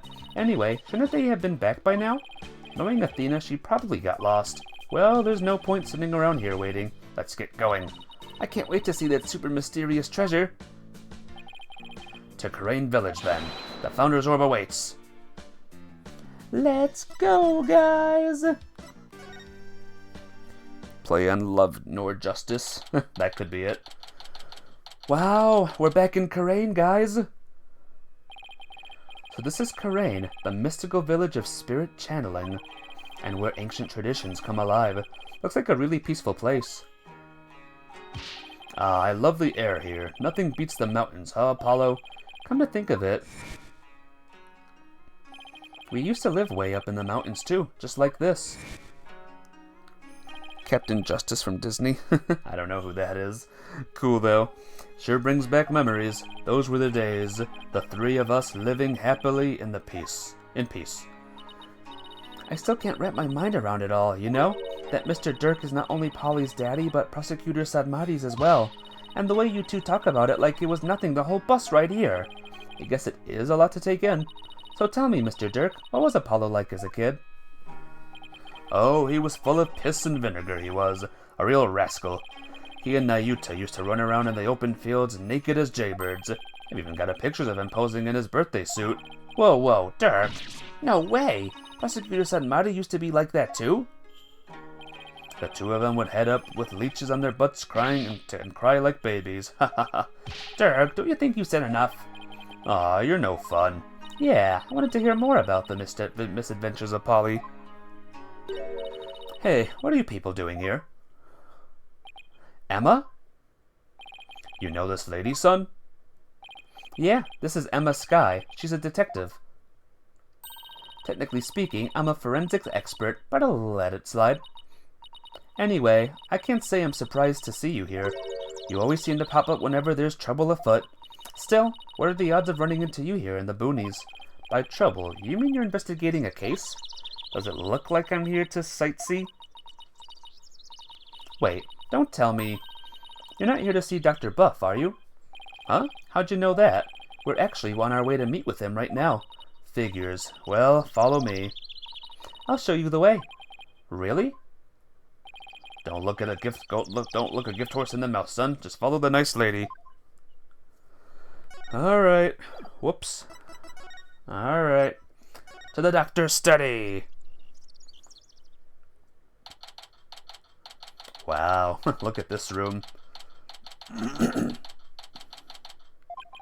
So this is Dr. Buff's study. Wow, look at all those books.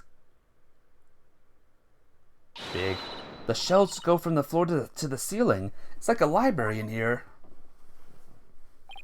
Yes, and lots of artifacts too. A true archaeologist's paradise.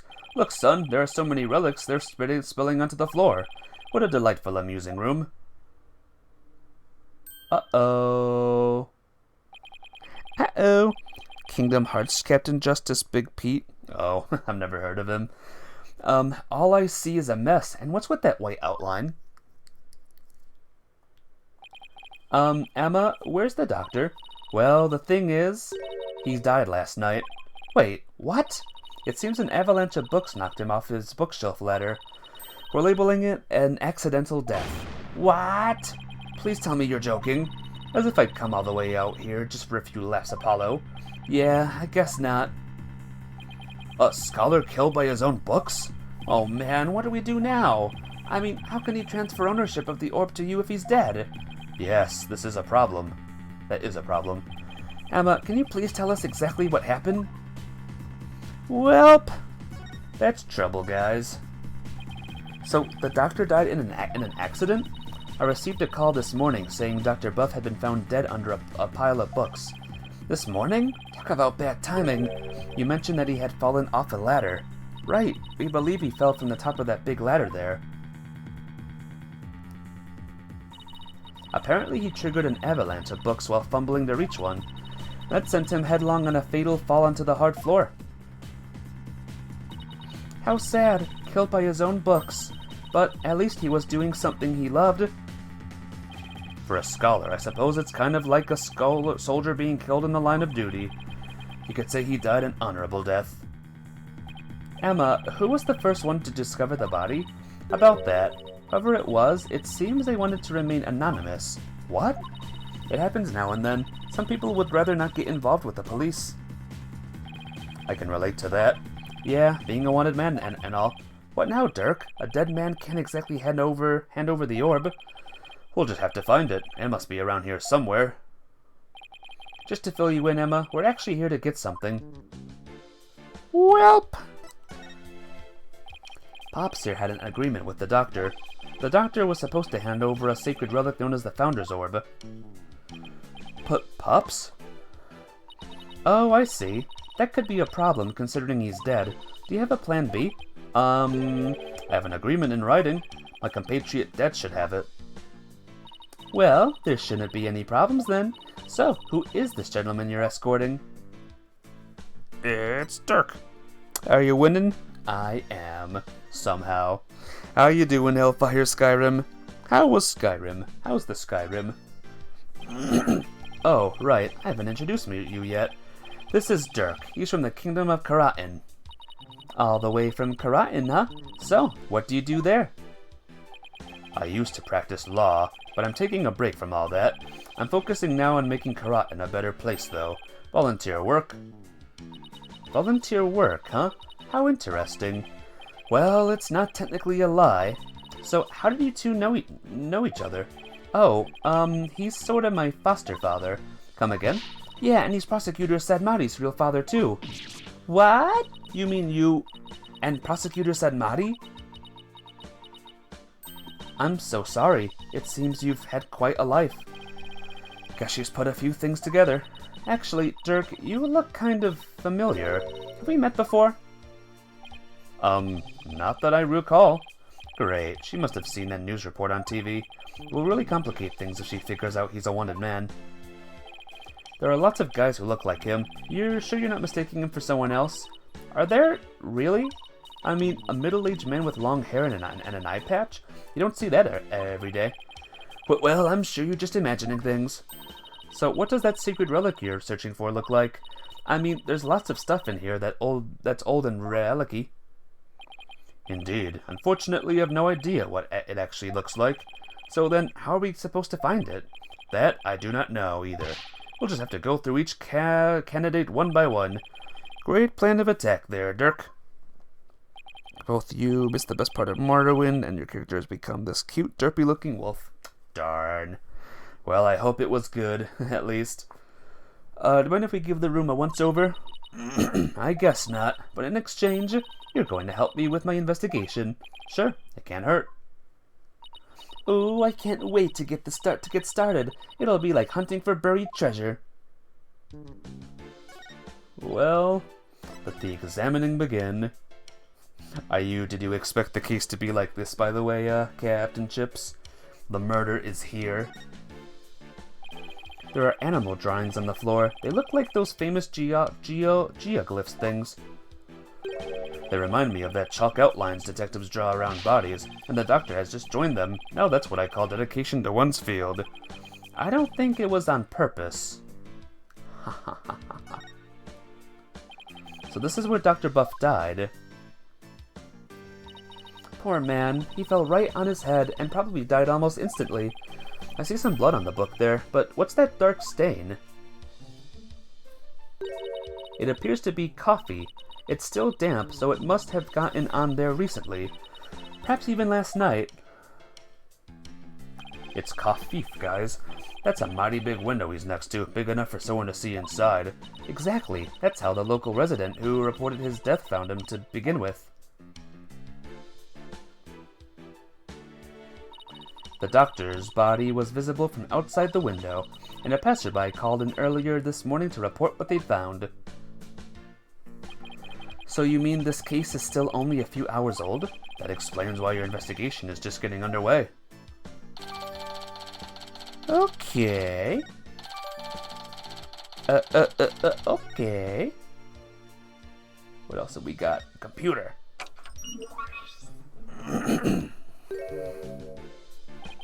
This PC is password protected. Trucy, you think your magic can do something about this? I don't think it can override a password. Now, a locked desk, that I could get into, like yours back at the office, Polly. Yikes, I'd better watch what I put in there. What, did you put weird stuff in your desk? Stuff you don't want anyone to see? Jeez, are you a mind reader too? No, but unlocking your thoughts is a cinch. Ha ha ha ha. There's a pair of sunglasses on this little pyramid here. They belong to the doctor. Scientifically speaking, they appear to be your ordinary run-of-the-mill glasses. I guess they don't pique her interest, scientifically speaking. Ha! Books. The doctor fell from the top of that ladder. From that height, a fall onto a hard surface would probably kill anyone.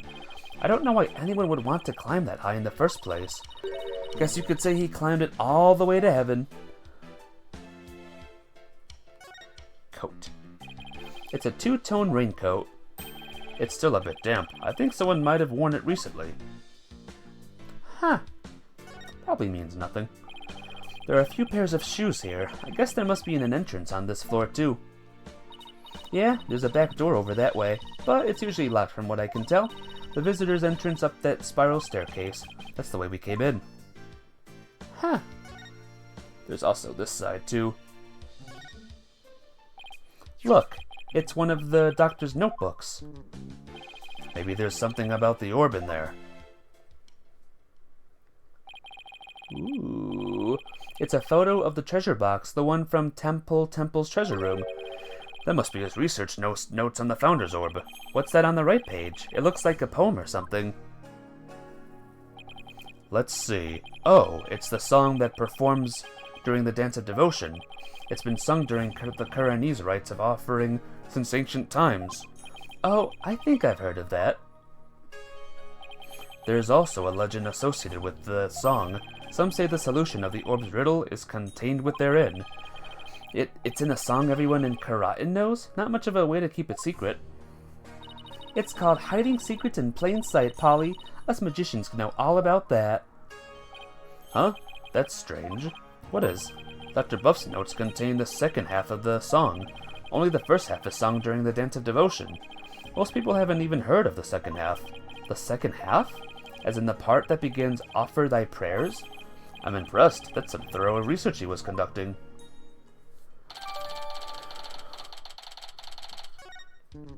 Okay. Oh, I see some familiar things, guys. Remember these? Oh, the memories. Amy? Or Ami. Why is someone's name written on here? Maybe it's so if it ever got lost, someone could return it to its owner. You know, like how school kids put their names on things? Yeah, but this is just an urn, and the name is written so big. Well, I wrote my name on my magic panties. It says Wright in super big letters. The less said about this, the better. It's a golden statue. Looks pretty old, too. I imagine it has a great archaeological value. Maybe too great for a private researcher of Dr. Buff's caliber. I wonder how he got his hands on something like this. Who knows? That's one big suitcase. It's locked. Is it the doctor's? No, someone left it here last night, so the doctor might have had a visitor, but how can you tell? That sticker there, you only see those on airport luggage, which means its owner is likely from overseas. Is there any way to figure out who it belongs to? Not unless we can open it to see what's inside. Guess not. That's because you're not me. Emma Skye, forensics expert extraordinaire. Try as you might, you won't find the word impossible in my forensics handbook. Is she okay, son? It's like she became an entirely different person. Oh, that's just what happens when her forensic switch gets flopped. With this, identifying the suitcase's owner will be easy as pie. Is that fingerprint powder? That's right, and there's no better time than the present to use it. Here we go. Remember how to do this, right? I apply the powder to where I think some prints might be and blow any excess off. Exactly. We'll have at it. Now where would I expect to find prints on a suitcase? Dust. Dust. Dust. Dust. Dust. Dust. Dust. Dust. Dust. Dust. Dust. Dust. Dust. Blow! Alright, this might take a while, guys. I might guide... Wait, hang on a minute.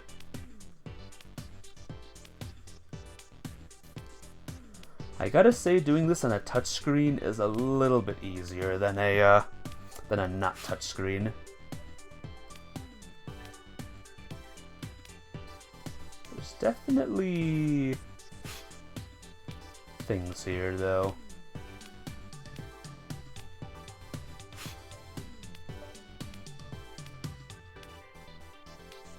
Definitely fingerprints on this section of the thing, don't you think so?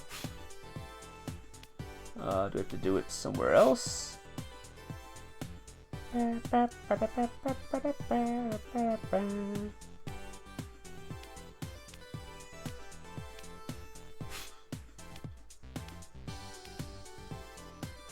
Oh, switch to analyze mode. There's a fingerprint, right? I'd love to get to it. Doesn't look like there are any prints here. Oh no. It's gotta be perfect, guys. This one isn't clear enough for a match. Where else could someone leave prints behind? Think, son. How might someone handle a suitcase? Start by considering what you do with them. Well, besides being wheeled or carried, they can be opened and closed. Look for prints that would be left at those times.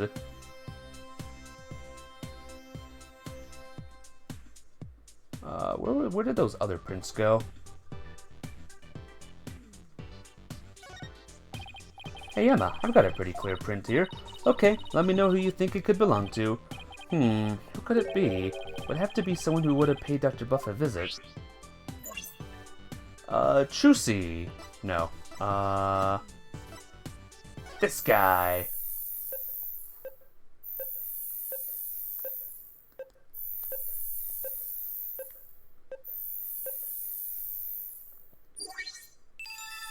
Yay!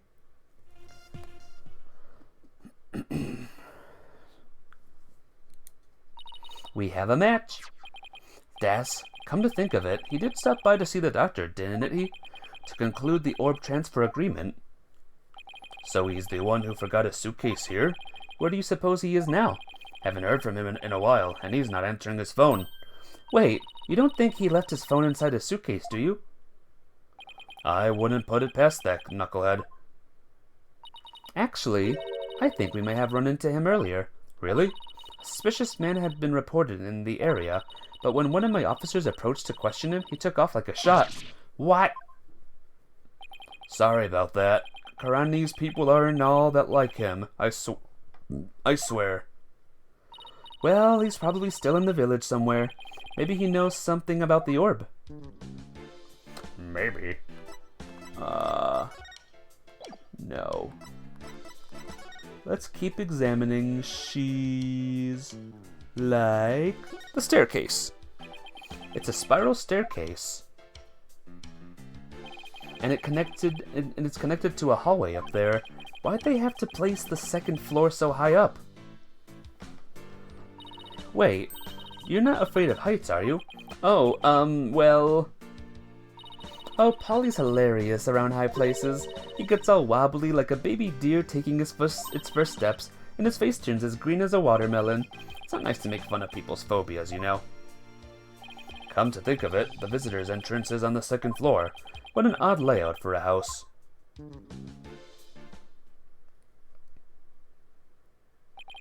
It seems the orb isn't here. That means Dats might be our only lead at this point. Detective Sky said he might still be here in the village. We should try to find him. Well, guess we out of here then.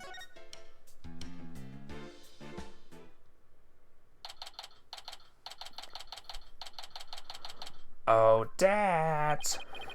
Good day to you, citizens of Karain Village. My name is Paul Atishan, and I want your vote. Wow, that's really loud. Look, something's coming this way. Paul Atishan, savior of Karain, has come to... Ah, it's you people. Apollo, what is this strange conveyance coming this way? Right, left, halt. It's one of those, what do you call them? Palanquins? So, you finally left Dr. Buff's house. What were you doing there? What a bunch of shady-looking characters. And you aren't? So I take it you knew the doctor? What a foolish question. I've memorized the names and faces of the entire electorate here in Karain. After all, I am the man who's destined to be king of this fine nation someday. Who are you? And what do you mean king?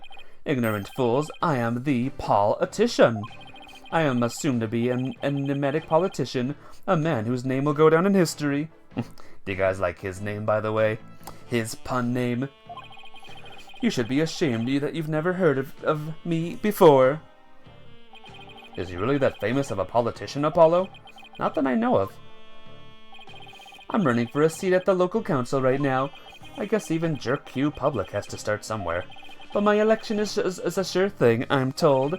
After all, my grandfather was a famous politician with untold influence. In short, I'm the chosen one, the golden boy, the powerhouse of politics, and rider of his grandfather's coattails. Are you blinded by my majesty? Go ahead, bask in the resplendent glory that is me, the chosen one. Sure. A pleasant day to you, good people of Karain. I am Paul Atishan. It's time to reclaim the glory of Karain together. A convenience story on every corner, a karaoke bar in every home. A vote for Paul Atishan is a vote for a happier, hopier Karain village. Turn off that infernal racket, you fool. You're staining your grandfather's good name. Thank you, good sir. Your support is appreciated as always. Is anyone still here, by the way?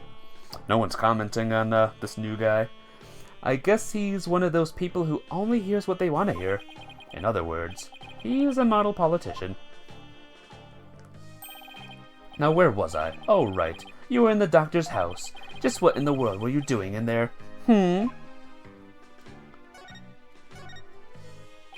Is this where you ride around in when you're campaigning? That's right. It's perfect for the narrow roads and steep hills like here in this village. It has a top speed of 5 miles per hour, but it suffers from serious reliability issues. Namely, those imbeciles tire out too quickly. Cough, huff, puff. Well, we'll try harder next time, sir. Poor guys. They're exhausted and covered in sweat. The Attician family has been in politics for generations, even back in the old country. Really?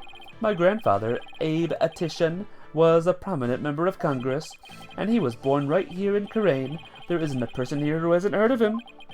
All I asked about was his palanquin. You must have heard of the Atticians. I'm even reviving our old country campaigning style.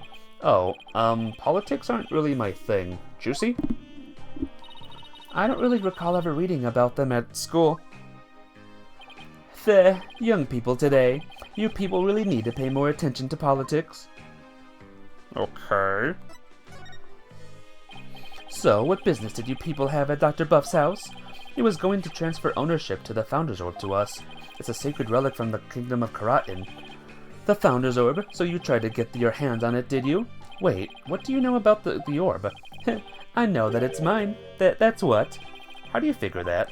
Because I know it's not the Founder's Orb. Its real name is the Crystal of Ami-Fae. The Crystal of Ami-Fae? That's right, it's been passed down for generations in the Attician family. Until it was stolen, that is. But just when I had zeroed in on the culprit, the doctor hid it away and then kicked the bucket. So you're saying Dr. Buff stole your family heirloom? That's not what Dhurke said. Strange. But I've been told the doctor himself said that. He had the Founder's Orb. It's all that weird foreigner's doing. He's filled the doctor's head with nonsense. I'm gonna refresh my chats real quick. I have no idea if people are chatting or not. Or if people are ignoring my pleas to say something in chat. I hope it's the first one. Alright. It's all that weird foreigner's doing. He's filled the doctor's head with nonsense. Nonsense like the Crystal of Ami-Fae being the Founder's Orb. Weird foreigner? Did he mean... Is this the foreigner you're talking about? Crap.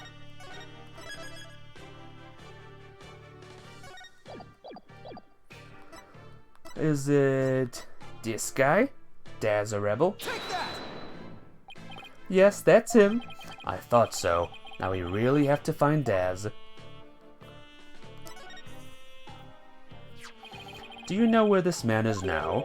I imagine he's at the detention center by now. I called the authorities after I found him hiding in my dog's doghouse. What? That buffoon. Well, at least we know where he is now. Let's head over to the detention center and see what he knows about the Founder's Orb. So, you really are after my crystal?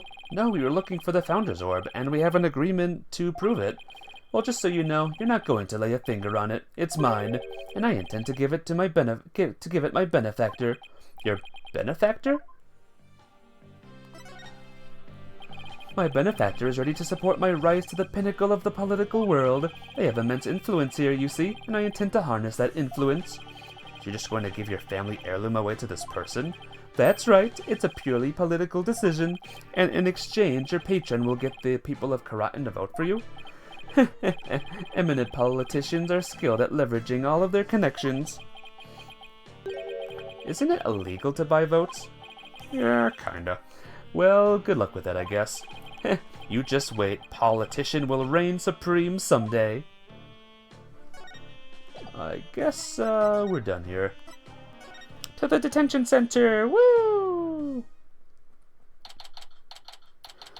Well, I'm alone now, so enjoy those of you watching on YouTube in the future, I guess.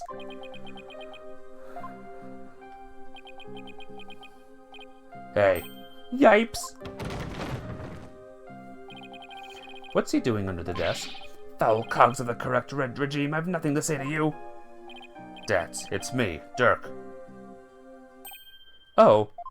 Dhurke, you're a sight for sore eyes. I knew you'd come save me. Well, this is another fine mess you've gotten yourself into. Har har har har har. My bad, my bad. At least the grub here is pretty good compared to that prison back home. You get 3 square meals plus a place to sleep. Why don't you join me, Dhurke?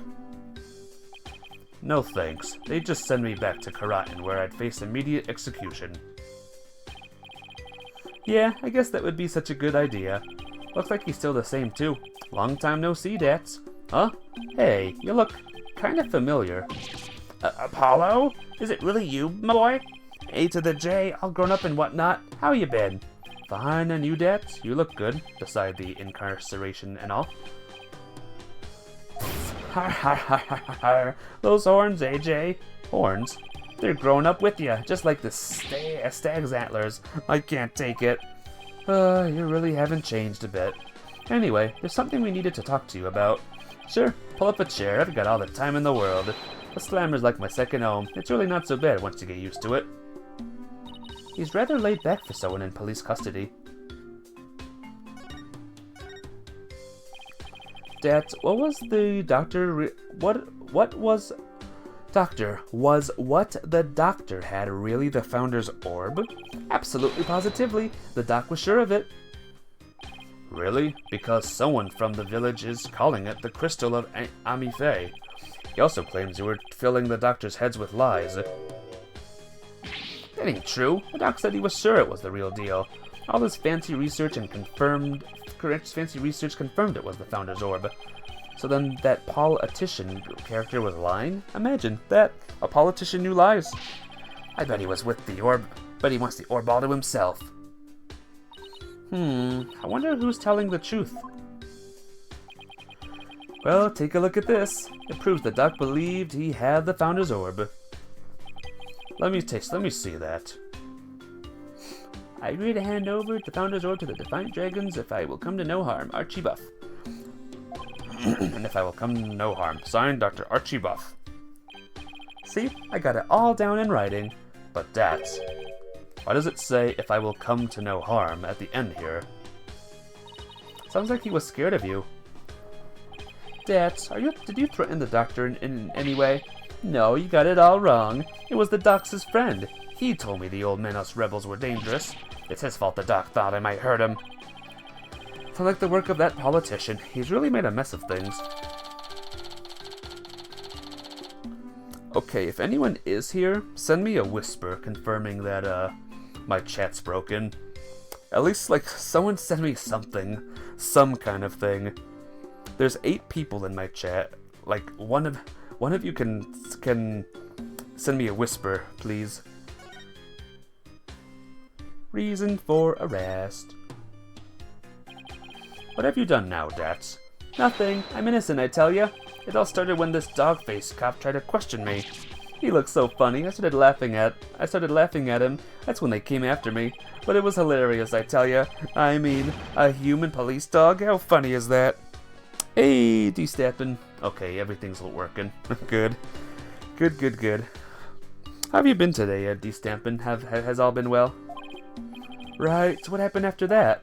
They caught me hiding in a doghouse. Dang Pooch ratted me out. I guess that's what I get for laughing at one of his doggy comrades. Sounds like the dog's got the last laugh. Dat, weren't you cleared of those jailbreak charges, and your capture by Lady Kira deemed unlawful? Yeah, but the cops here don't seem to like me anyway. What are the charges this time? Unauthorized entry or something like that. I think I'm an illegal alien, and I can't prove otherwise, because I lost my passport. Enjoying the last case. Nice, that's good. It's something, it's a fun one. Is there any way they'd let you go? Not without my passport. If only I had it. Dhurke, AJ, you gotta find my passport. Alright, we'll find it. One more thing to add to our to-do list. Now, where might Datz's passport be? Oh, about the orb's whereabouts? Maybe the doc's kid knows something. The doctor has a kid? Yeah, a bit of a shut-in though. The poor thing's own bedroom has become like a self-imposed prison. A shut-in? Sounds like it will be a challenge just to get a conversation going. Time for your questioning. Follow me. It must be lunchtime. Today is fried chicken, if I'm not mistaken. I'll get your lunch if you behave yourself. Dhurke, AJ, I'll see you guys around. Our only lead now is Dr. Buff's kid, but luring a shutout is not going to be easy, I know. Guess we're going back to the doctor's place.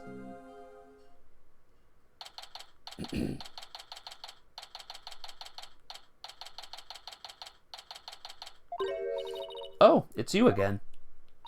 Looking for Mr. Wright? He was just here a second ago. He was? What was Daddy doing here? Good question. He said he was looking for something. Did he say anything else? Let me think. Something about how his ride never showed up at the airport. Yes, that was it. I guess Athena really did get lost. But what's Daddy doing all the way over out here in the first place? He can't be looking for us since no one told him we'd be here. Well, if you're here to take another look around, be my guest. I have other work to do, so if you'll excuse me. Of course. Thanks, Emma. First and foremost, we better find Datz's passport. We should also have a word with Dr. Buff's child. Hey, is it just me, or is there something new in here? I think there is. Oh, you mean that thing? Yeah, we should take a closer look at it too. Let's not forget about Datz's passport. It should be around here somewhere. Passport. Passport. I don't see it on the ground, but let's check out, this. What's this? A model helicopter? Don't you know anything, Apollo? It's a drone. They're all the rage right now. I bet it belongs to the doctor's kid. I need to ask them about the orb's whereabouts. Yeah, but learning how to shut in isn't going to be easy. Welp. So, passport. Here's the outdoors.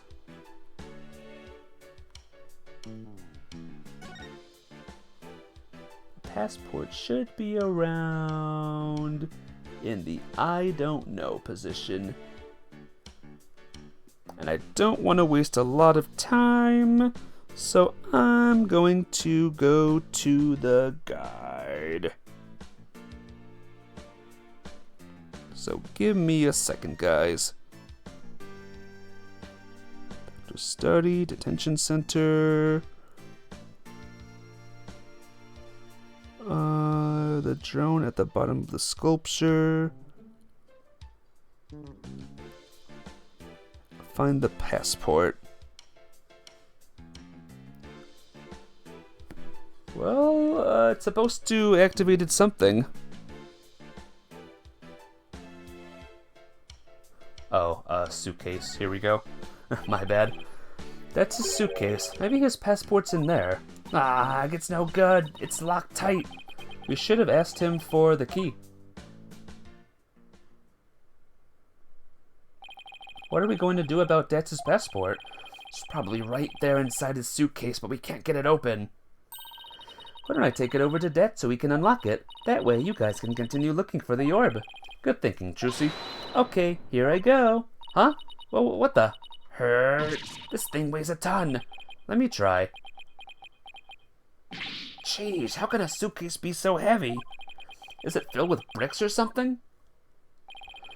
Knowing Dat, he probably packed his dumbbells in there. It's certainly much too heavy to lunge all the way to the detention center. Here, let me take a crack at that lock. What? Are you going to pick it? Click, click, click, click, click, click. Click. There you go. That was fast. Ha ha ha ha ha. A lock like that is child's play to me. Especially after all the wrongly imprisoned compatriots I busted out over the years. You've sure seen a lot of action for an ex-lawyer. And here we go. That's his passport. I'll take it over to him. Thanks, Juicy. No problem. Now you guys enjoy some quality father-son treasure hunting time, okay? See you later. There she goes. I wish she wouldn't make such a big deal out of our little family situation. Father-son time, eh? Been ages since we had a father-son talk. Us, son? Yeah, well, over a decade. So, Apollo, how have you been? Oh, fine. I'm fine, I guess. Is that so? Fine, you say? Well, fine is fine by me. Good to hear. Okay. Awkward!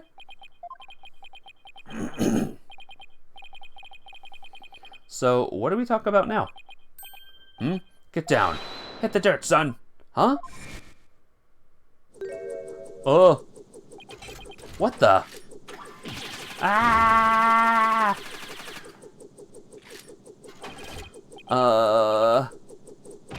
Oof. Oh dear. Well, guess we're dead, guys. Speak to me, son. Say something. Oh, that's smart. You maggots! What do you think you're doing invading buff airspace? It'll be a scorching day in Siberia before you get past me, you yellow-bellied yahoos! Whoa! It can talk? What kind of drone is this, anyway? Aye! Drone nothing. That's Sergeant Buff to you, soldier. You got that, you lowly grunts? Ow! What the? Whoa now? Buff? Sounds like the doctor's son is behind the controls. He's controlling this thing? Apollo, let's play along for now. At least until we can get the information we need out of him. Got it.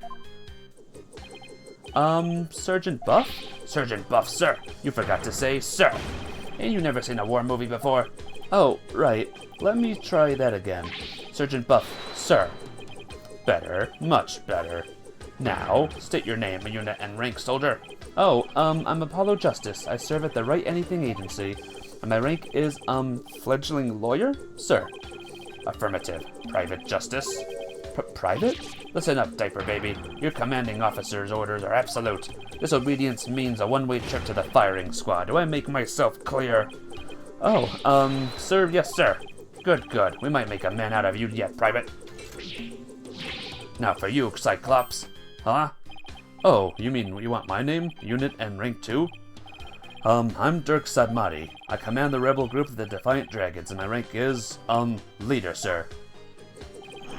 Excellent. Welcome aboard, Commander Dhurke. Wait a second. What's with that ridiculous muff you call a head? Soldiers should be clean cut.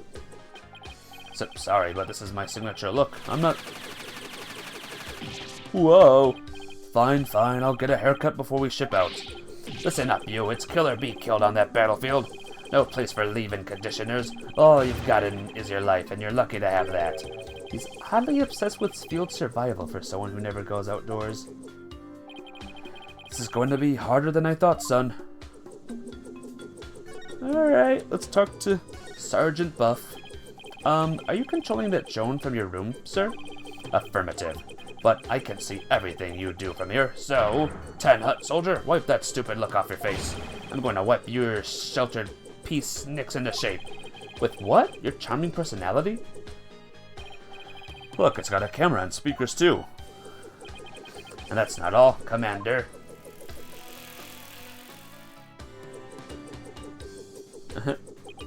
With these arms, I can cook and clean too. Speaking of which, Private Justice, you're on latrine duty. Snap to it on the double.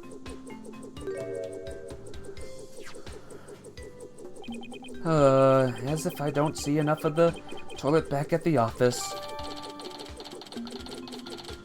Weird. That thing's pretty handy. Us Defiant Dragons could use one of those. Ha ha ha ha. Yes, it is a fine piece of hardware, isn't it? I modified it especially for siege defense. Siege defense? You mean how you won't leave your room?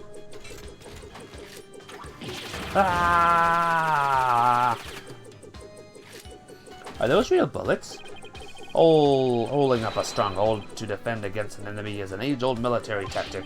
A timeless strategy still applicable in modern warfare. Hope you're not trying to mock the wisdom of my forefathers. I meant no offense. It was just an observation. So this greenhorn who ain't even discharge a firearms got something to say, does he?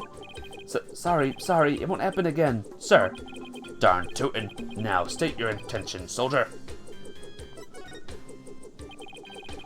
We had an agreement with your father.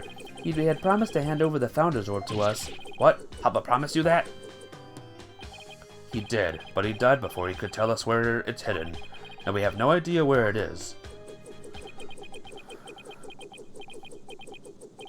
Oh. Sniffle. Papa, why? Why'd you have to die? It was an unfortunate accident, and I'm sorry for your loss. If it helps at all, I know how you feel, Sergeant, but... Ah! What'd I do now? You insignificant maggot. What would an unseasoned rookie like you know about how I feel? First I lost Mama, and now I lost Papa. You lost your mother too? She's been gone for some time now. I'm all alone now. All alone. Sniffle. Sergeant Buff, would you tell us a little more about what happened to your mother? Mama passed away about 6 months ago. We were still living in our apartment in the city. Back then, I had yet to engage my siege defense strategy. In other words, something caused him to withdraw from the world. It was arson. Oh dear. It happened so suddenly, and before we knew it, our apartment was a sea of flames. Mama and I were trapped inside. But help never came, so Mama cradled me in her arms, kicked out a window, and jumped.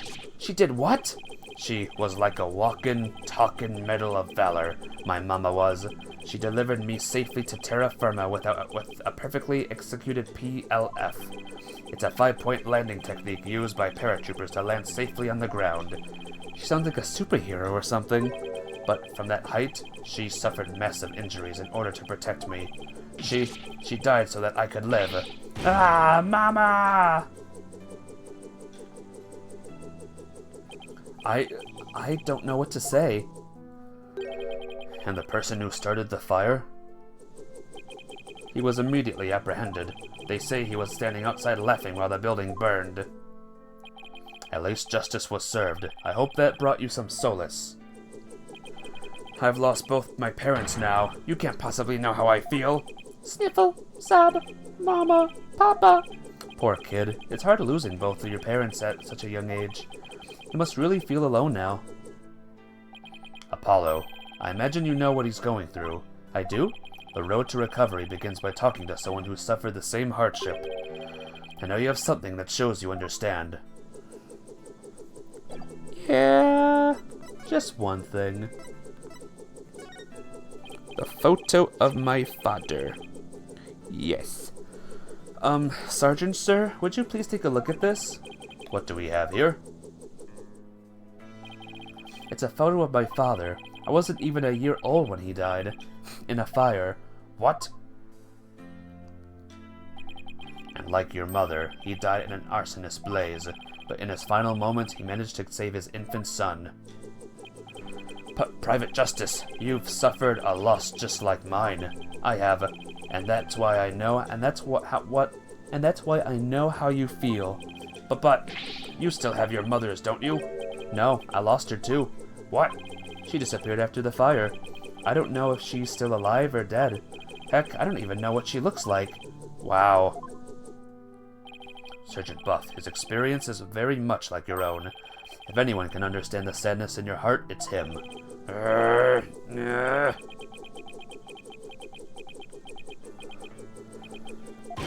Attention!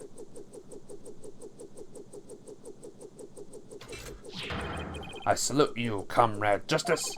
You are no longer a private in the Buff Army. Henceforth, you will be a corporal. Corporal? Congratulations on your promotion, Corporal Justice. I'm just glad that seemed to cheer him up a bit. Now, comrade, let's toast to your new stripes. And call me Sarge. Don't be shy. We're a band of brothers now. Ha ha ha ha ha ha. That was our chance, Corporal. Ask him about the Founder's Orb.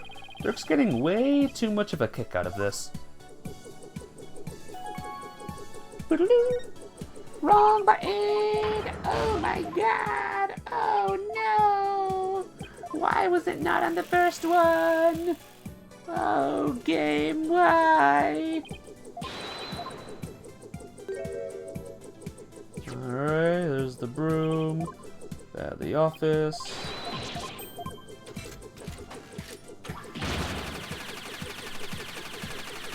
Ooh, choosing the wrong option really sets us back, guys. Okay, here we go. Sarge, sir, do you have any idea where the orb might be? It was here in Papa's study until last night, but he said he was going to go hide it somewhere. He mentioned something about a shady character being after it. Where do you think he could have hidden it? Somewhere in the village, I'd guess. He said he'd found a suitable hiding place for it. So, it was here last night? That is, until he went out to hide it somewhere in the village. The only question is where. Maybe he left some clue here in this study. Let's search the place again. We should also find out more about Dr. Buff. It might steer us toward the hiding place. So, Sarge, what was your father like? Papa was as kind as Mama was, as was courageous. His whole reason for moving to the countryside was for me. What do you mean? I initiated my siege defense strategy after Mama died. Papa was so worried about me, he moved us here to the countryside. He thought the fresh air, blue skies, and natural surroundings might alter my tactics. What a fine father.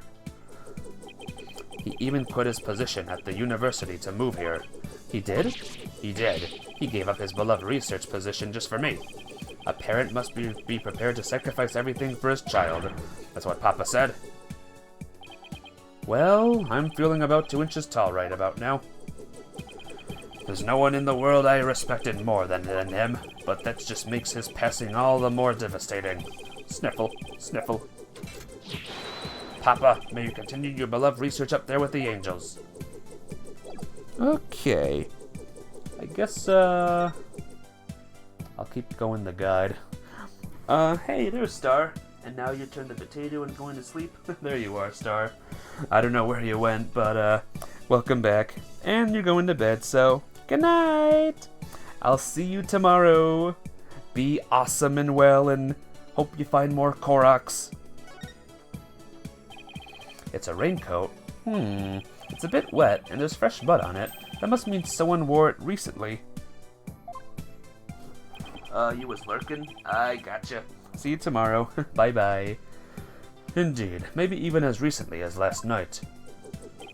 Sarge, did it rain here last night? Negative. There wasn't a cloud in the sky.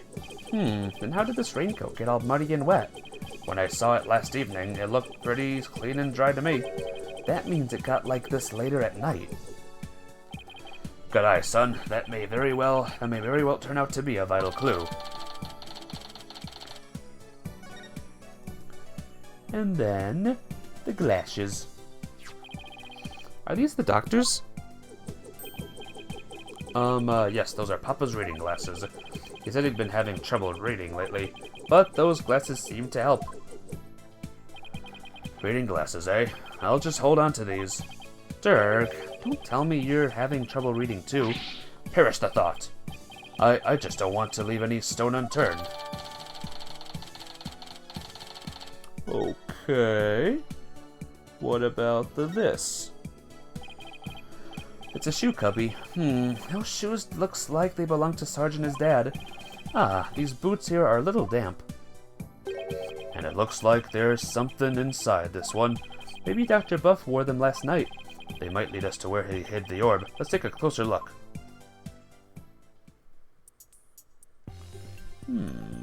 Mud. There's a question mark on the bottom of the boot. Papa had those custom made for his archaeological fieldwork. He had the soul of an adventurer. This boot had the soul of an adventurer too.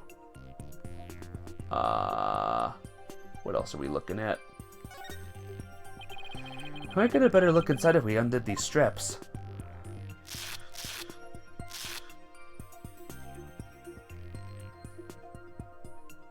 Okay. Oh, there's a frog. It's not a frog. Looks like some kind of glowing moss. It could have come from wherever the doctor went last night. Must have gotten in with some of that mud. It might be worth looking into, if it'll help us pinpoint where the doctor hid the orb.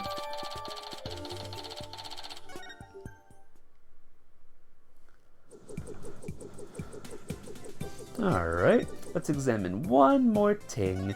The computer! This computer could provide some useful information. Drat, it's password protected. Dhurke, but you're good at getting into places you're not supposed to. Don't look at me. I don't know about the first thing about computers. Ha ha ha ha, leave it to me.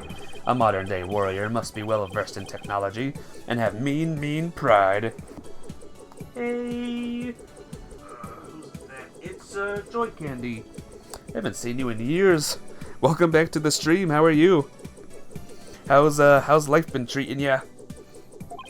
After all, he who controls information controls the battlefield.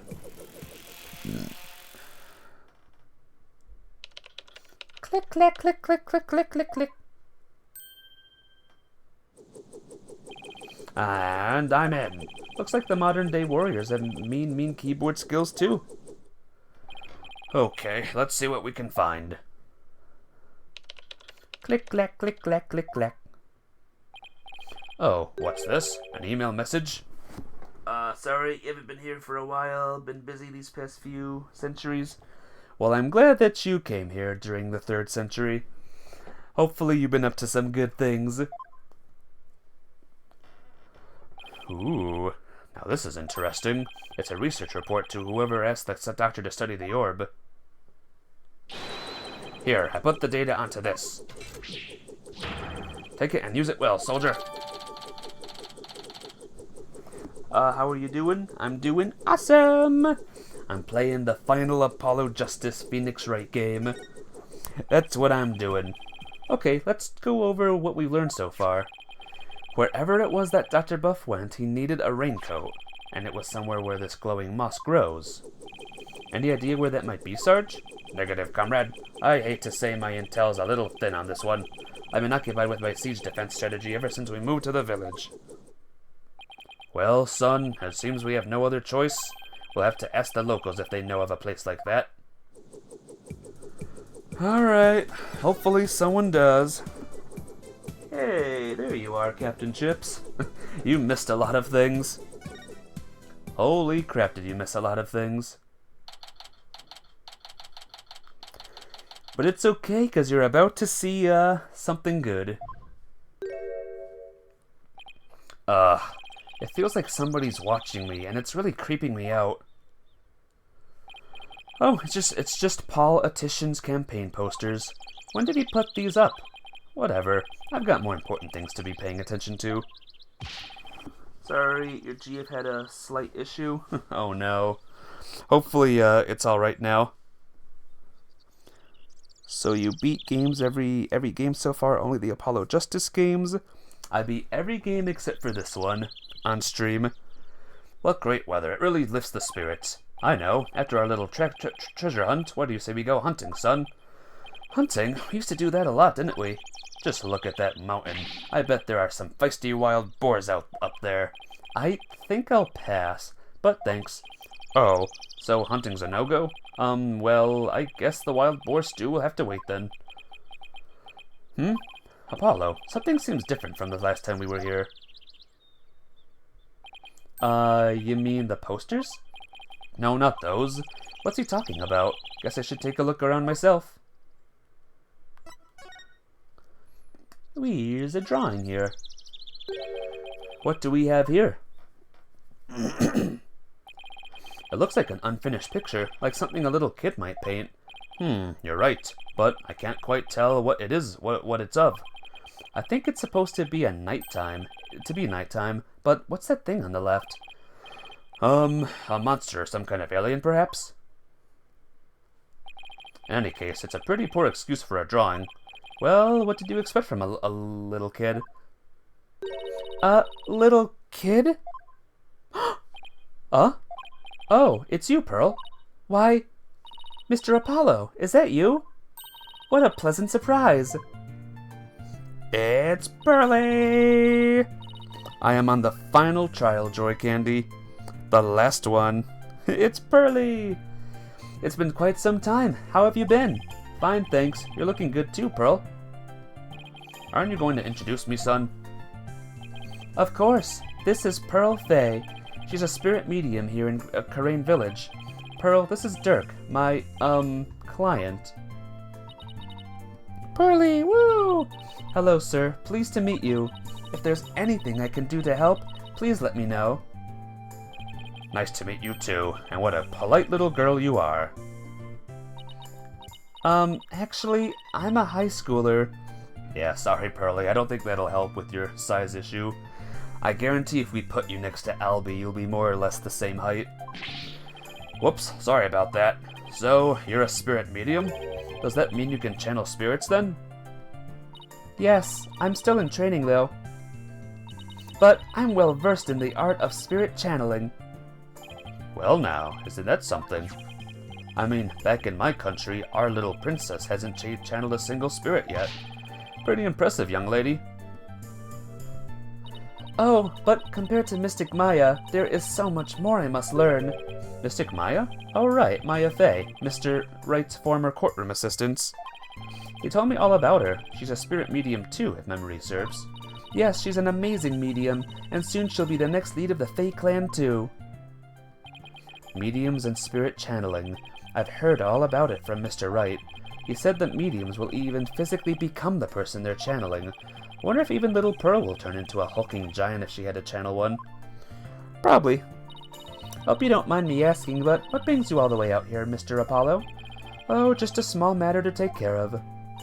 Wait, would it happen to be the matter Mr. Edgeworth is looking into? Prosecutor Edgeworth? What's he doing here? Oh, so it's a different matter then. Because I just saw him a moment ago. He appeared to be searching for something. Oh, Mr. Edgeworth is a friend of Mr. Wright, and the district chief's prosecutor. Why would he be here in Karain? Well, no point obsessing over it. Come to think of it, you live here in Karain Village, don't you, Pearl? Yes, I was born and raised here. This is perfect, Apollo. Let's ask the young lady if she knows where the doctor might have gone last night. I was thinking the exact same thing. Maybe I should show her what we found in the doctor's study. Yo, Pearls, take a look at the glowing moss. Pearl, do you have any idea where this moss might grow? That looks like Mitama moss. It grows on Mount Mitama and gives off a soft glow in the dark. Mount Mitama? See that mountain over there? That's Mount Mitama. And how would one get there? You can take a bus from the bus stop over there. May I ask why you are so interested in that moss? Well, Dr. Buff was supposed to give us something, but it seems he hid it somewhere last night. He did? Maybe that's why he, Pearl, do you know something that might help us? Well, sounds like I'd better find out what she knows. Whoops. Did you also try Edgeworth's games? No. I tried them, I played them, I never streamed them though. I don't think I can stream them. I mean, if I could, if I had an emulator. What a fine, peaceful place. Nothing beats mountain air. Many of the villagers have left for the city, but I just love it here.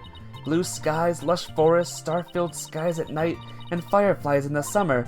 Plus, the big, beautiful blue ocean is just beyond that mountain. The ocean? What do you say we go for a swim, son? Oh, I think I'll pass. Besides, I can't swim.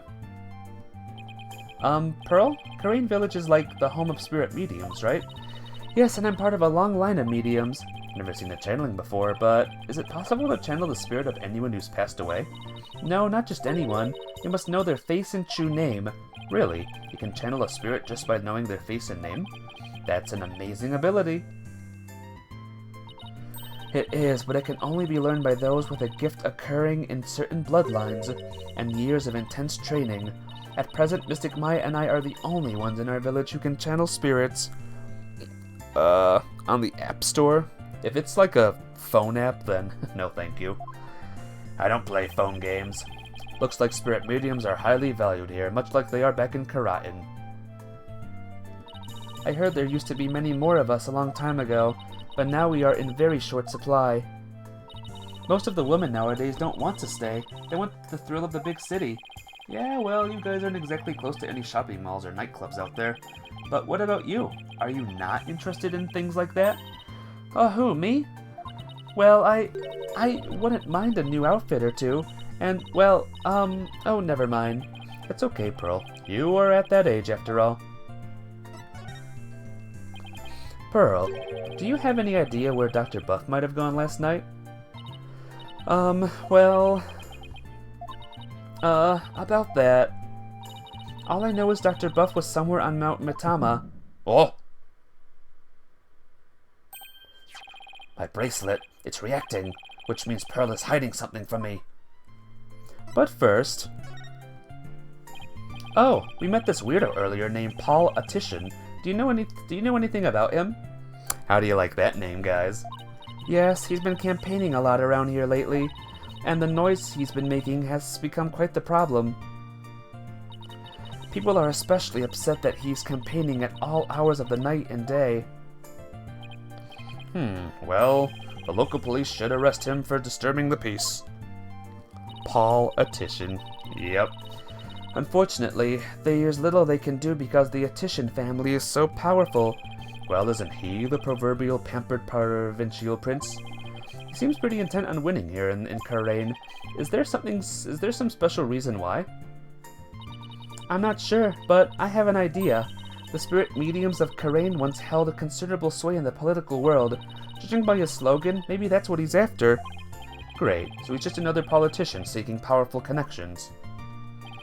The ability to commune with the dead gives comfort to those anxious about the future. Tiny Karatin has preserved its independence by the Queen's power of spirit channeling.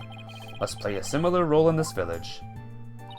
Yes, even today many here revere those with spirit medium blood flowing in their veins. So basically, as politician's benefactor goes, so goes the whole village? Who is this benefactor? Who could hold this much sway over Karain village? Alright.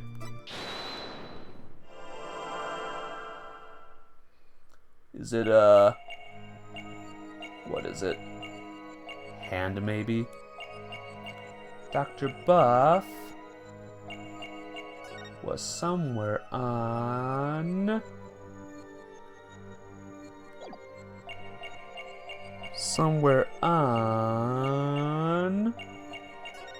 Mount Mitama. Fudge. Be right back, guys. To the guide! To the guide! No! What are you doing? Mitama, look at her left hand.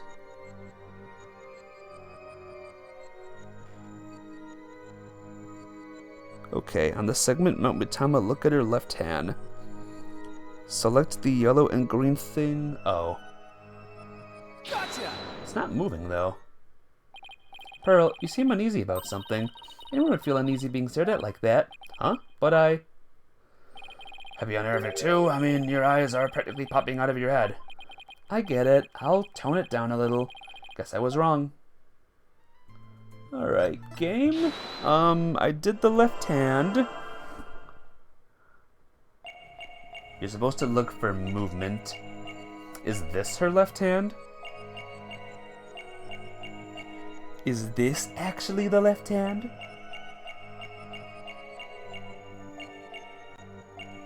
Oh, there it is. Gotcha!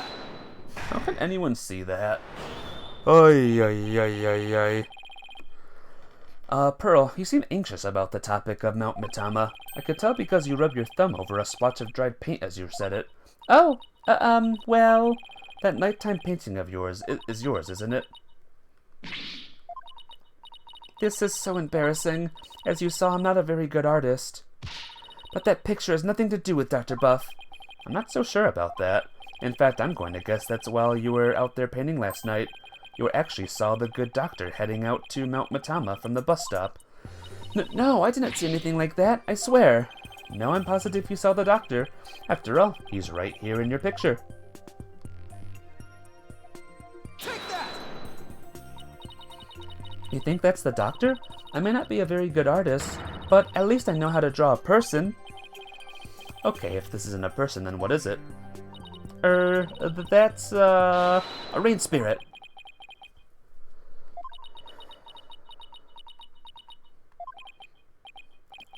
And what's a rain spirit doing at the bus stop? Oh, rain spirits have places to go too. This is getting ridiculous. Sorry, Pearl, but You're not a very good liar. This is Dr. Buff, and this piece of evidence proves it. the raincoat! This is the raincoat we found in the doctor's study. It's still wet and muddy, so we know that someone wore it last night. Now, see how this pattern is the same as the rain spirit in your picture? Ah! You didn't see a rain spirit last night. You saw Dr. Buff wearing this raincoat. People are supposed to notice her left hand shaking or whatever. They just gotta look. and they have to have more time on their hands. I'm sorry, I know I'm not supposed to lie, but...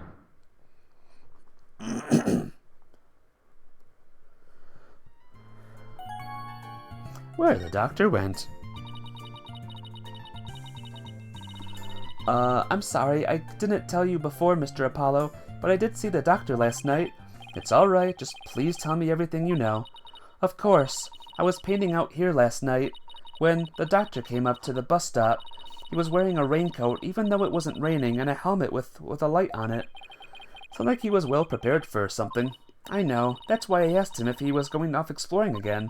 He looked startled, like he hadn't noticed me there.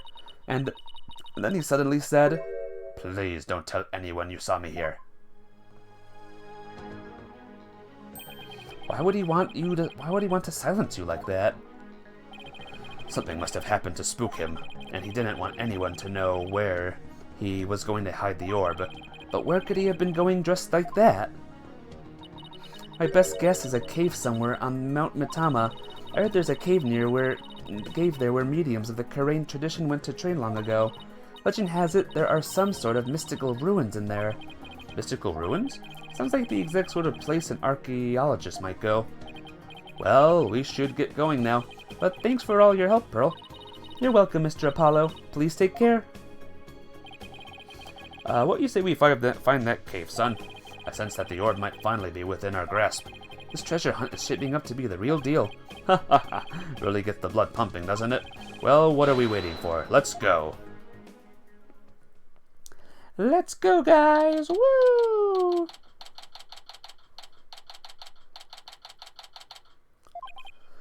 Woo! I'm all out of breath. Aw, come on, that was nothing. And you're so much younger than me. Huff, puff, don't normally get this much exercise. Cough, splutter. Need a break? No, I'm fine. Huff, puff.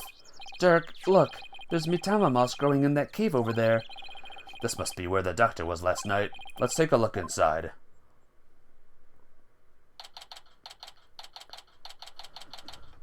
May 16th. I can't see a thing. Relax, your eyes will adjust eventually. Now follow me. I really think we need a flashlight, Dhurke. Shouldn't have brought one along then, son. Here, use mine. Thanks. Wait, were you holding out on me? Who are you talking to, Apollo? You? Whoa, someone just pushed me. Apollo, what the? Apollo! Ow!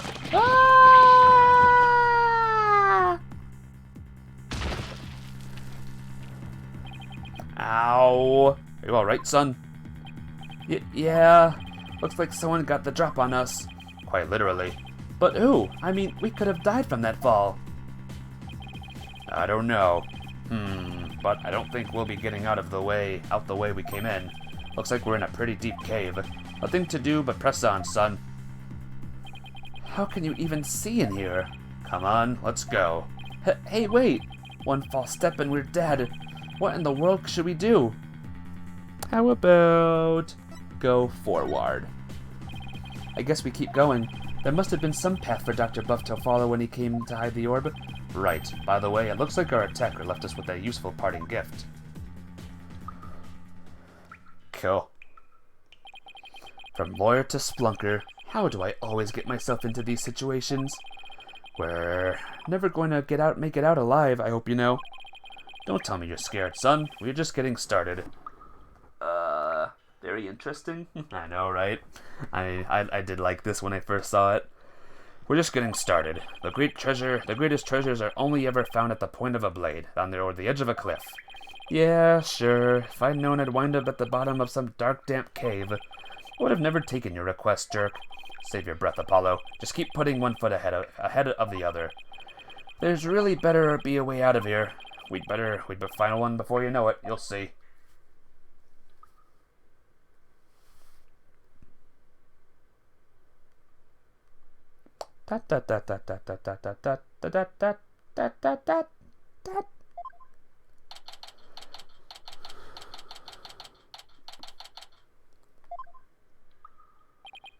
Huff, puff. We've been walking for over an hour.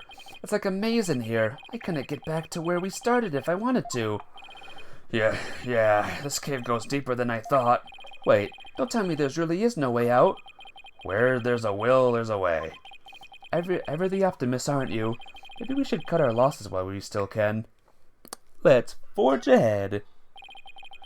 Even if we were to turn back, we wouldn't make it up that wall of solid rock. So I guess we keep going. How did I get stuck wandering around in a dark cave again? It's definitely not in my job description. Listen, son. Only the truly accomplished have the luxury of being so choosy. When I was just starting out, I did everything from street performing to yak milking. And that helped you become an accomplished attorney? How? It didn't, but when you need to earn a living, you'll take on any job just to survive. Say, how is your career going, by the way?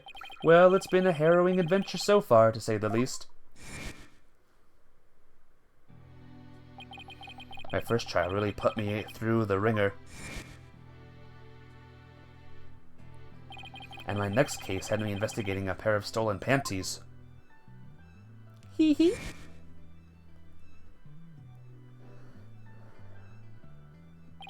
And just when I was hitting my stride, this one prosecutor branded me as her forehead. Oh, and then there's this other ridiculous prosecutor who wields a samurai sword. Sounds like you've, seen quite a bit. You're telling me. Listen, Apollo. I'm sorry I didn't contact you for so long. It's fine, Dhurke. What happened, happened. Careful, the ground doesn't feel as solid here. What? Yikes, the cave's floor's collapsing. Ah, not again. Ah! Great. That was a sploosh. Hey, Apollo, can you hear me? Dhurke? Ooh. Huh? Where are we? Whoa, what is this place? Cool.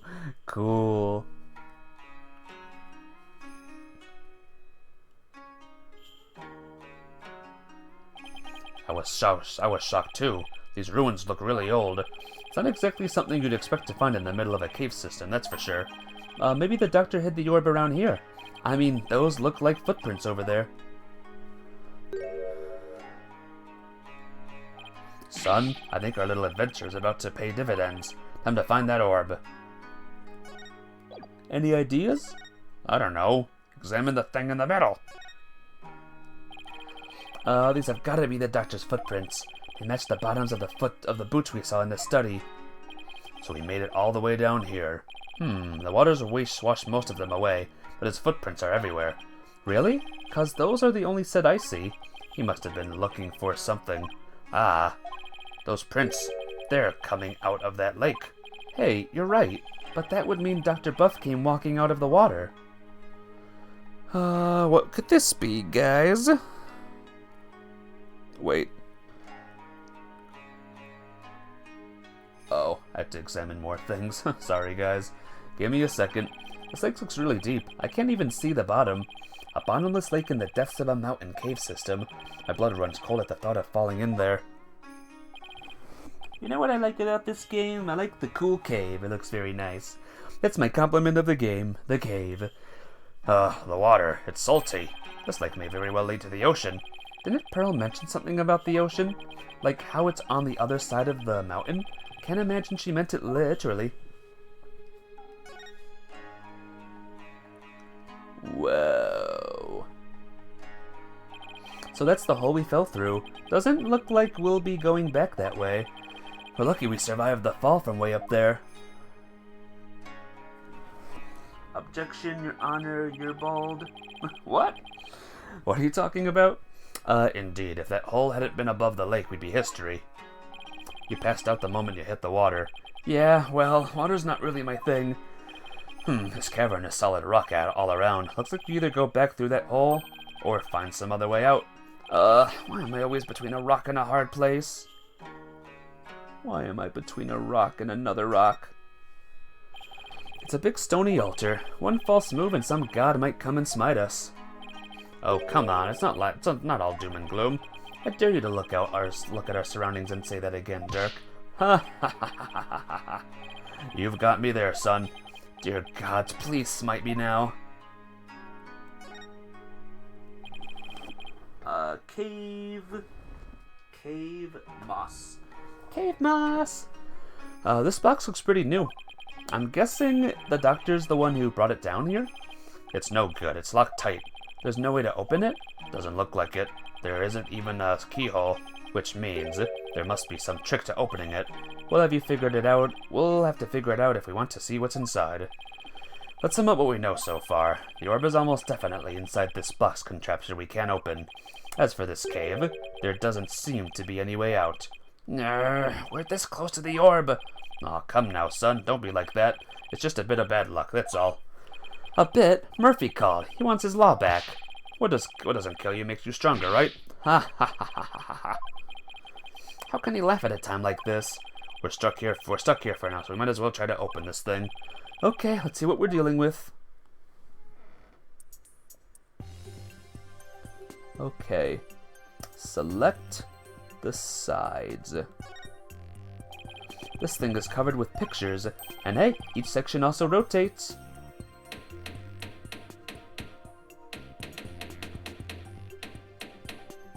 Take a look at this, son. See the picture of a dragon battling a tiger? This green and purple one? It's of the Karanese butterfly and a Mitama. I wonder if there are clues for figuring out how to open this box. Button! There's a big button here. Huh? Nothing happened.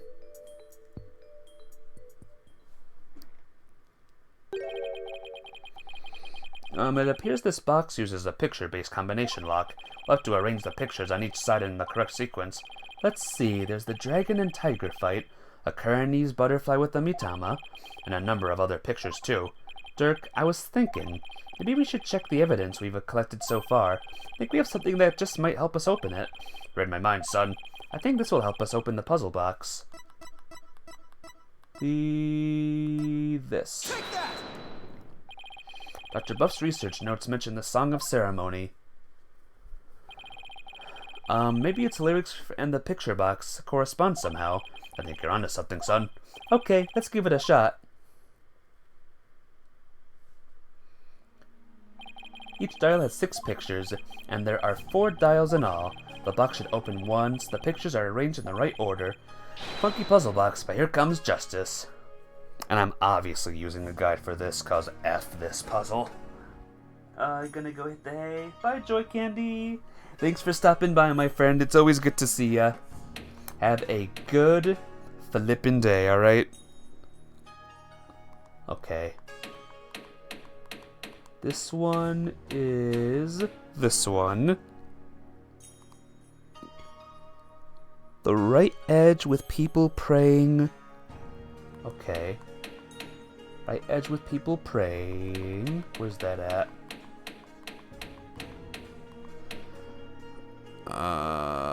And the edge of the Holy Mother. So this one then. And person gaining power from the Holy Mother.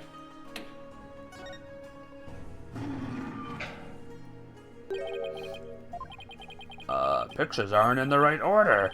Well, I guess this guide is effing useless then. Oh man. Man, oh man, oh man. Oh, I did the top wrong. Dragon and tiger, that's what it's supposed to be. There we go. You will see you in the next stream when you're not busy. I hope so. Hope to see you soon. It opened! So this is the Founder's Orb. We did it, son. The orb's finally ours.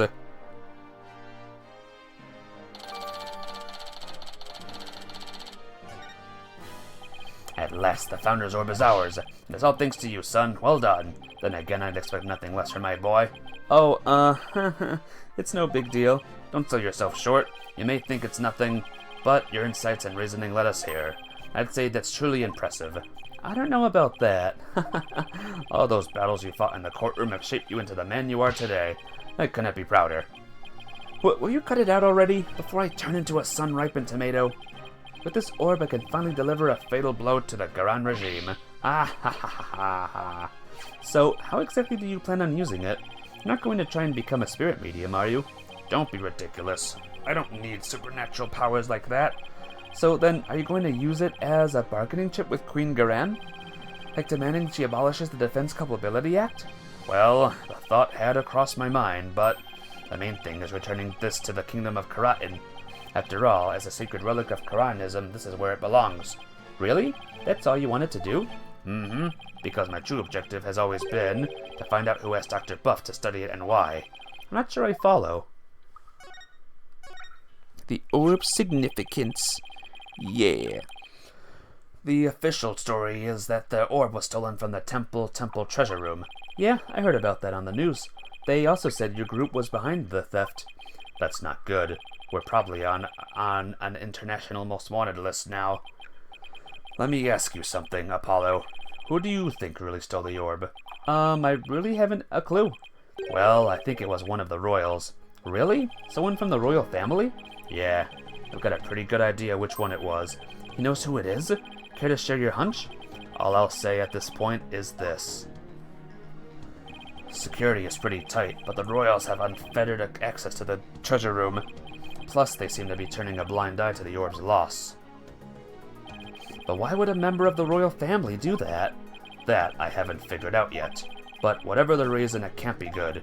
I mean, a Karanis royal stealing a national treasure of such religious significance, and that pinning the crime on us, the Defiant Dragons, sounds like a conspiracy or something.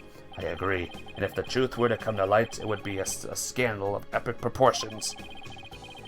To allow a foreign national to study a treasure so sacred so that it's off limits to the public would be seen as an utter sacrilege to those who truly revere the Holy Mother. So if this were to go public, support for the Garan regime would weaken. But that's not all. This is just a hunch. But I believe there's something even bigger here. Something that would explain why the orb was being studied in the first place. Something that would shake the kingdom of Karat into its very core. And I'm going to find out what. He's probably right. His intuition is usually spot on. Dhurke, why are you so bent on revolution anyway? Is it to reform the legal system in Karatin? There's that, but I'm also doing this for my children. Want to save Nayuta. What do you mean? This is for your ears only. It's the other reason why this revolution needs to succeed. Okay. What's up? Nayuta. I never thought that our reunion would take place in a courtroom. Oh, so you've run into each other already? Yeah, but it was like he was a different person. Used to be such a kind, cheerful kid, always smiling and stuff, but now... I tried to convict Chusi for a crime she didn't even commit. Plus, he kept telling me I have a putrid mind, and to let it go and move on. Has it really gotten that bad? It must be Garan's influence. He wasn't like that when he first stepped into the courtroom. Back then, he still had a keen sense of justice. I vow to bring Garan regime down and reform the legal system. That's what he swore to do, but that was also 5 years ago. He'd been in the shining star of the Defiant Dragons and our greatest hope. Wait, Nayuta was a dragon? He was, but these days he's more like Garan's lapdog. Talk about a complete about-face. Oh, why would he do that? Something must have happened to him, something that sparked a radical change. Still, I don't think he truly believes in the new path he's taken. It's not conviction that fills his heart, it's resignation and despair. I see. The only thing I know for sure is Nayuta is suffering, and he is suffering in silence. Nayuta is suffering? Yes, he knows the rightful state of Karanin's legal system, but something forced him to bend to Garan's will and is tearing him apart. But it's been 5 years. Do you think he still wants to reform the legal system? As long as he carries what I've taught him in his heart, I do. What are your teachings? A dragon never yields. That's what you always told us. That I did. It's a belief that I've held since back when I was a lawyer. The dragon stands at the pinnacle of the natural world.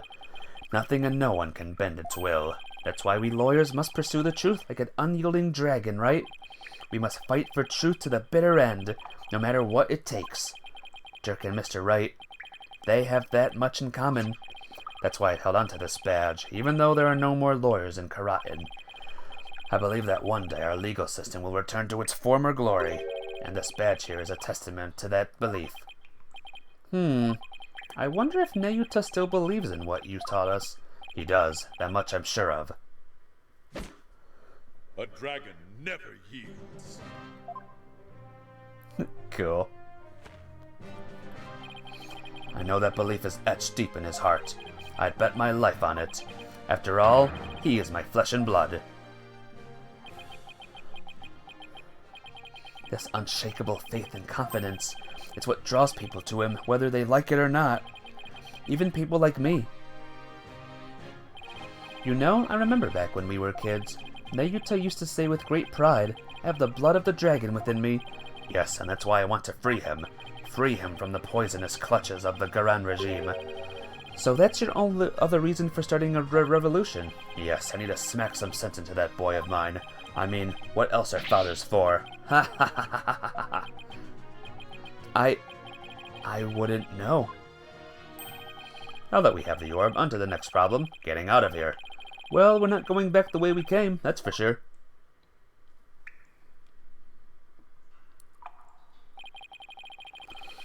That hole we fell through is way too high to climb back up to. Actually, I have an idea. That lake water tastes salty, which means it must connect to the ocean. But wait a second, you're not suggesting we swim our way out of here?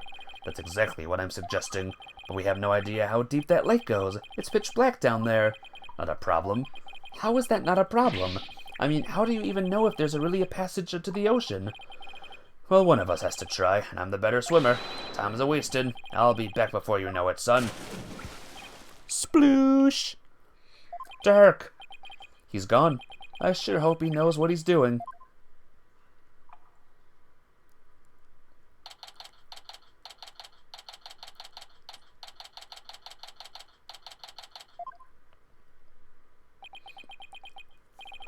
It's been 20 minutes. I hope he's okay. What's going on? This chapter's almost done, so we might as well finish it, guys. Uh-oh. The water! It's rising, and fast! Ah! Uh-oh. Need air! Cough, splutter. Cough, cough. Ah! I don't know how to swim. If I don't grab onto something that floats.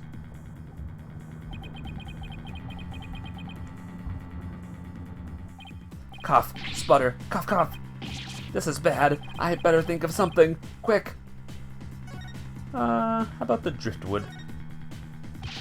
I've got it. As long as I hold on to this, I should be able to stay afloat. Okay. And the box. What do you mean, the box? The puzzle box is still at the base of the altar. Must have been designed to stay put, even at the high tide. Wait, that's it! Dr. Buff must have gotten in here from some oceanside entrance at low tide.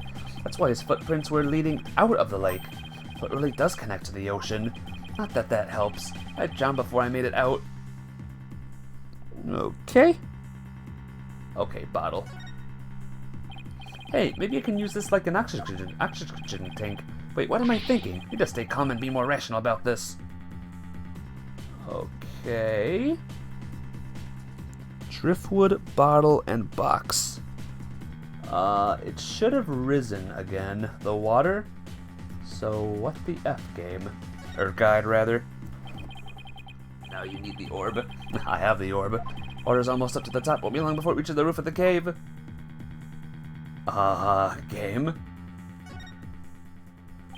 It's no use. The hole's still too high up. I'll have to find another way. And quick, before I drown.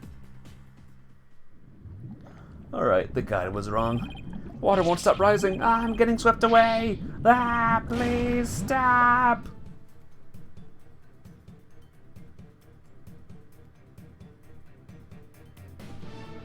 Alright, examine.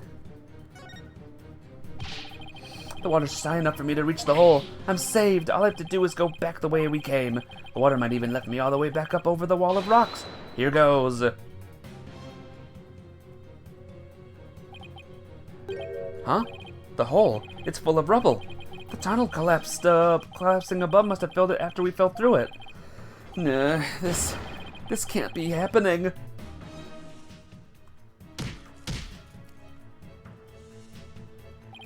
No, I can't give up now. I refuse to die here.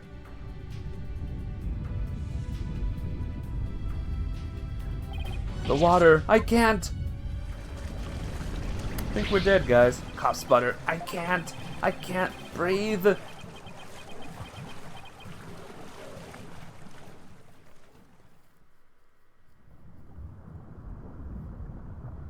We are dead.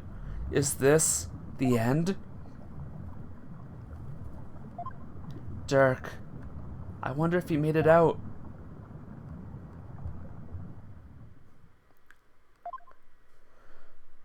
So this is what it feels like to drown. I would have eaten that sushi if I'd known it would be my last meal. I feel like I've been through this before. Ah, now I remember. It was back when all three of us were living in that shack in the mountains. Nayuta and I were playing by the riverside when we got swept up in the rapids.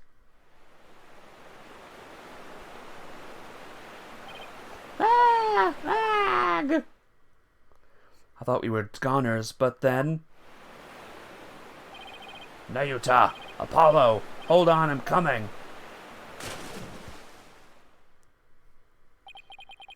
Sniffle! Sniffle! Sniffle! Wah, wah. Ha ha ha ha ha. That was a close one, the way I thought I'd lost you two. I'm so sorry, Dhurke. Alright, that's enough now. Didn't I teach you that boys don't cry? Thank you, Father. Sniffle. Hiccup, hiccup. You could have been killed, but you risked your life to save us. Why? What a silly question. What father wouldn't risk his life to save his own children? Nayuta, Apollo, don't you ever hesitate to call when you need me. Understand? Hey, Dhurke, this isn't forever, right? You'll bring me back from America someday, right? Of course. I'll come pick you up as soon as things settle down here. Promise. Okay, you promised.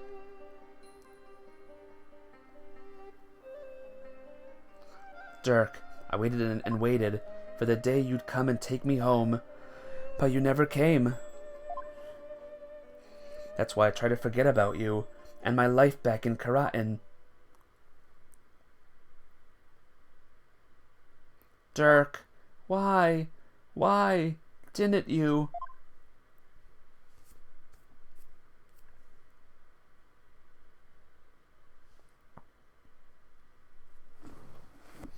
Hello, Apollo. Apollo, can you hear me? Cough, sputter, cough. Dhurke? Still can't swim, eh? You came back? But why? Said I'd come for you, didn't I? Yeah, but you can't hold me and swim. You're both going to... Stop talking. You'll bite your tongue. What? Whoa, whoa, whoa. We're being pulled under. What's going on? Why is this happening?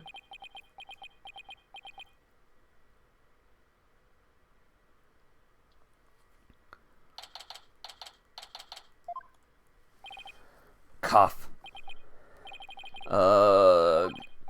Where? Ah, you finally came to, son. Get your fill of seawater. Good thing your name's not Neptune, huh? Ah, ha ha ha ha ha. Can we appreciate this man's lung capacity? Oh yeah, he is a man of big lungs. Ha ha ha ha! You're telling me? Check it out, snot's coming out of his nose. What a miraculous escape! Not even some of the escape artist greats could pull that off. What on earth happened? Sorry it took me so long, son. Made it to the ocean, but I figured you still couldn't swim. So I found a local fisherman and had him take us near the undersea cavern. He had a rope to me and I came and grabbed you, then he yanked me back. Oh, so that's what pulled us under with such force. Don't forget about me, I assisted in your escape back too, Polly. I have helped compatriots escape from all sorts of places. Mountain jails, island prisons, but an undersea cavern? Now that was a first. Dhurke, he risked his life for me. Dhurke, I'm only alive because of you. Thank you. Oh, you're welcome. I, just did what any father would do for his son. He saved my life yet again. Growl. I guess seawater doesn't make for much of a meal. It's 'cause Polly didn't have any sushi. Oh yeah, I haven't eaten anything since this morning. Oh, that's right. Hey, AJ. Dhurke had me buy this for ya.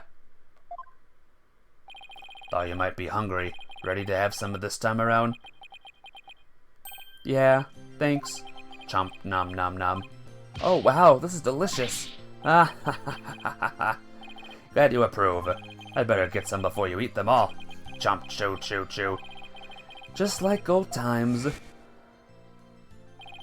Dhurke used to slice up the fish he caught, and we'd all eat fresh sashimi together. We used to talk about all the vitamins and minerals packed in the raw fish.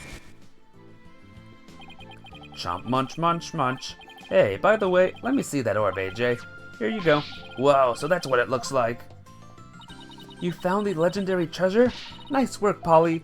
Thanks. Guess you could say mission accomplished. With the orb, our revolution can take a big step forward. Let's celebrate the eve of our revolution. We'll all get dressed up and feast till dawn. Yeah, now you're talking. Time to party. After all that, I just want to go to bed. Alright, like I said, we're almost done, guys. Sure wish Nayuta was here. Maybe one day we'll enjoy times like these together again. The revolution, if it can bring back those happy days, you can sign me up for...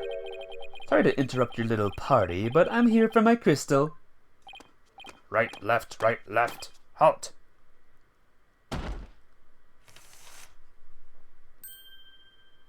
Ah, it's him again. Well done. Then again, I always knew you could do it. After all, we politicians must be excellent judges of character. Still, I'm impressed you both made it out of there alive.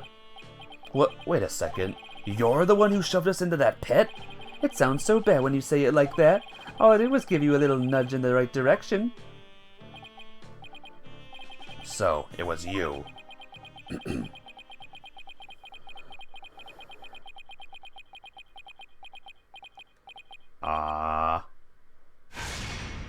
Whoa. You no good son of a... Eep! Don't look at me like that. The crystal of Amy Faye is mine. Now hand it over. Over my dead body. Eek! Detective, help! Yeah, I know. Emma, what's going on here? He filed a police report. He claims you're trying to steal his family heirloom. That's him, the one with the long hair. Arrest him this instant.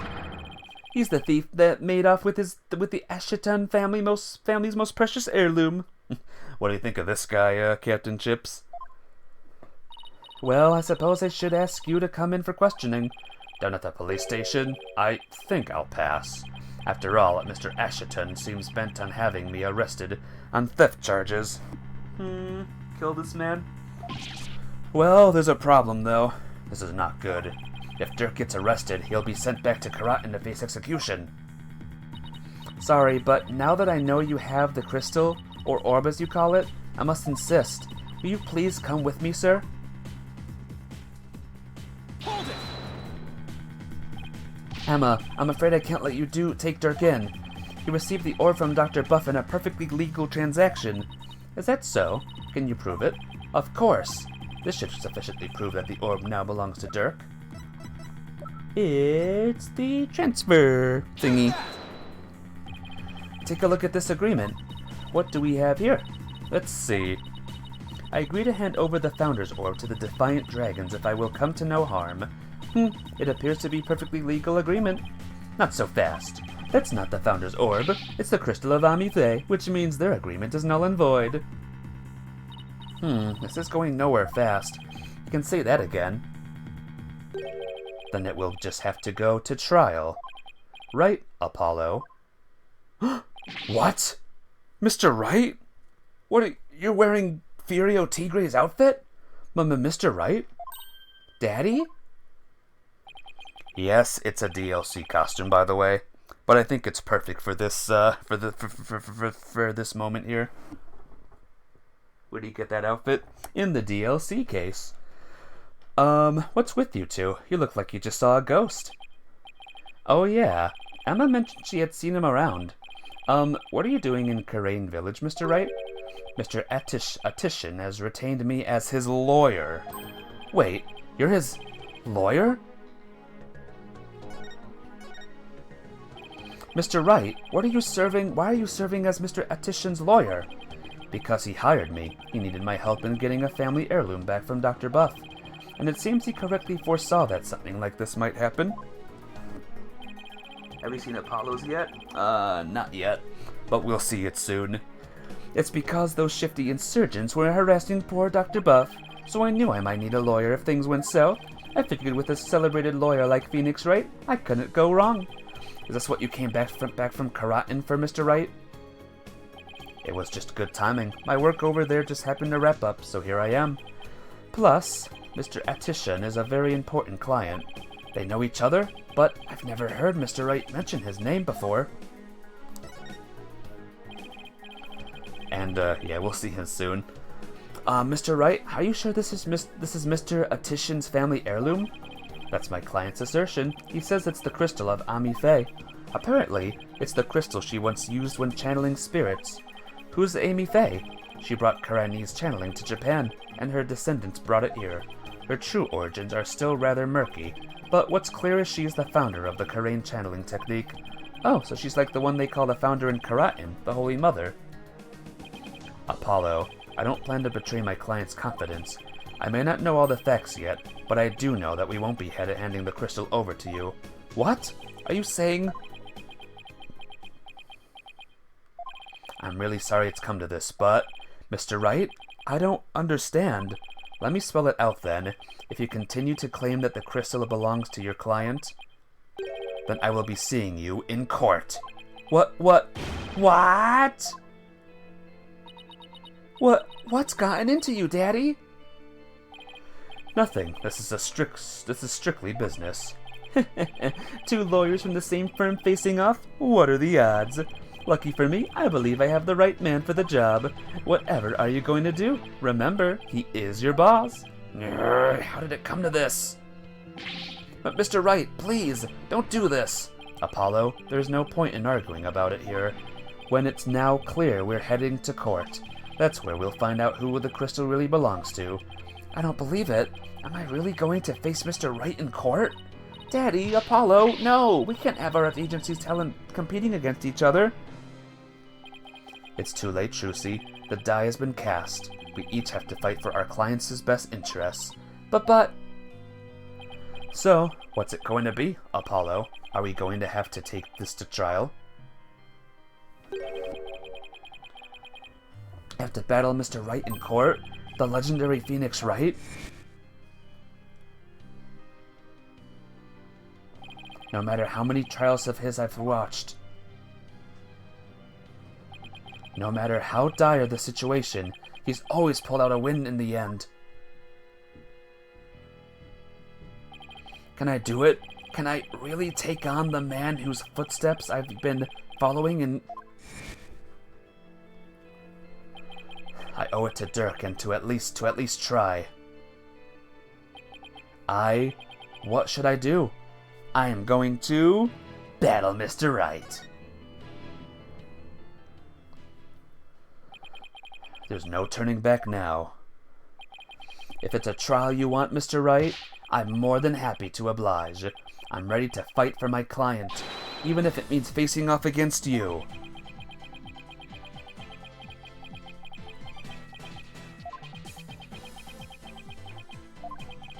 Alright, I won't be pulling any punches either, Apollo.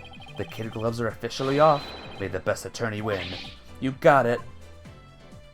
Whoa, whoa, whoa! First Daddy, now you? Polly, you're not seriously... Sorry, Chusey, but I have to do this. Apollo.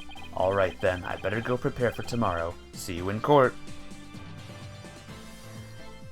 Daddy, no! Wait! A fine mess I've gotten you into, son. I mean, of all the lawyers we could have faced, it had to be him. He's practically a celebrity in karate now. They're calling him the Fighting Phoenix. I'll be fine.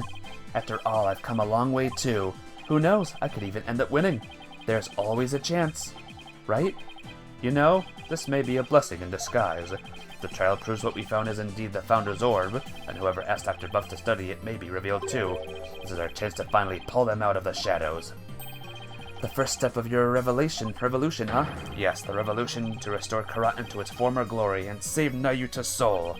Dhurke, I swear to fight as hard as I can in court to make it a reality. You're going to win this one, you'll see. I know you can do it. Son. Well, that's what we're doing tomorrow, guys. Or in 2 days. Doesn't matter that I'll be going up against Mr. Wright. I have to win this for Dhurke. And for Nayuta. His salvation along with all of Karatin depends on it. In 2 days, it's Apollo Justice versus Phoenix Wright. Didn't see that one, did ya? But as for this stream, it's gone on long enough, so I'm gonna call it right here. Tomorrow we see Apollo Justice's, DLC outfit. So look forward to that too. Alright, take care. See you later. Bye!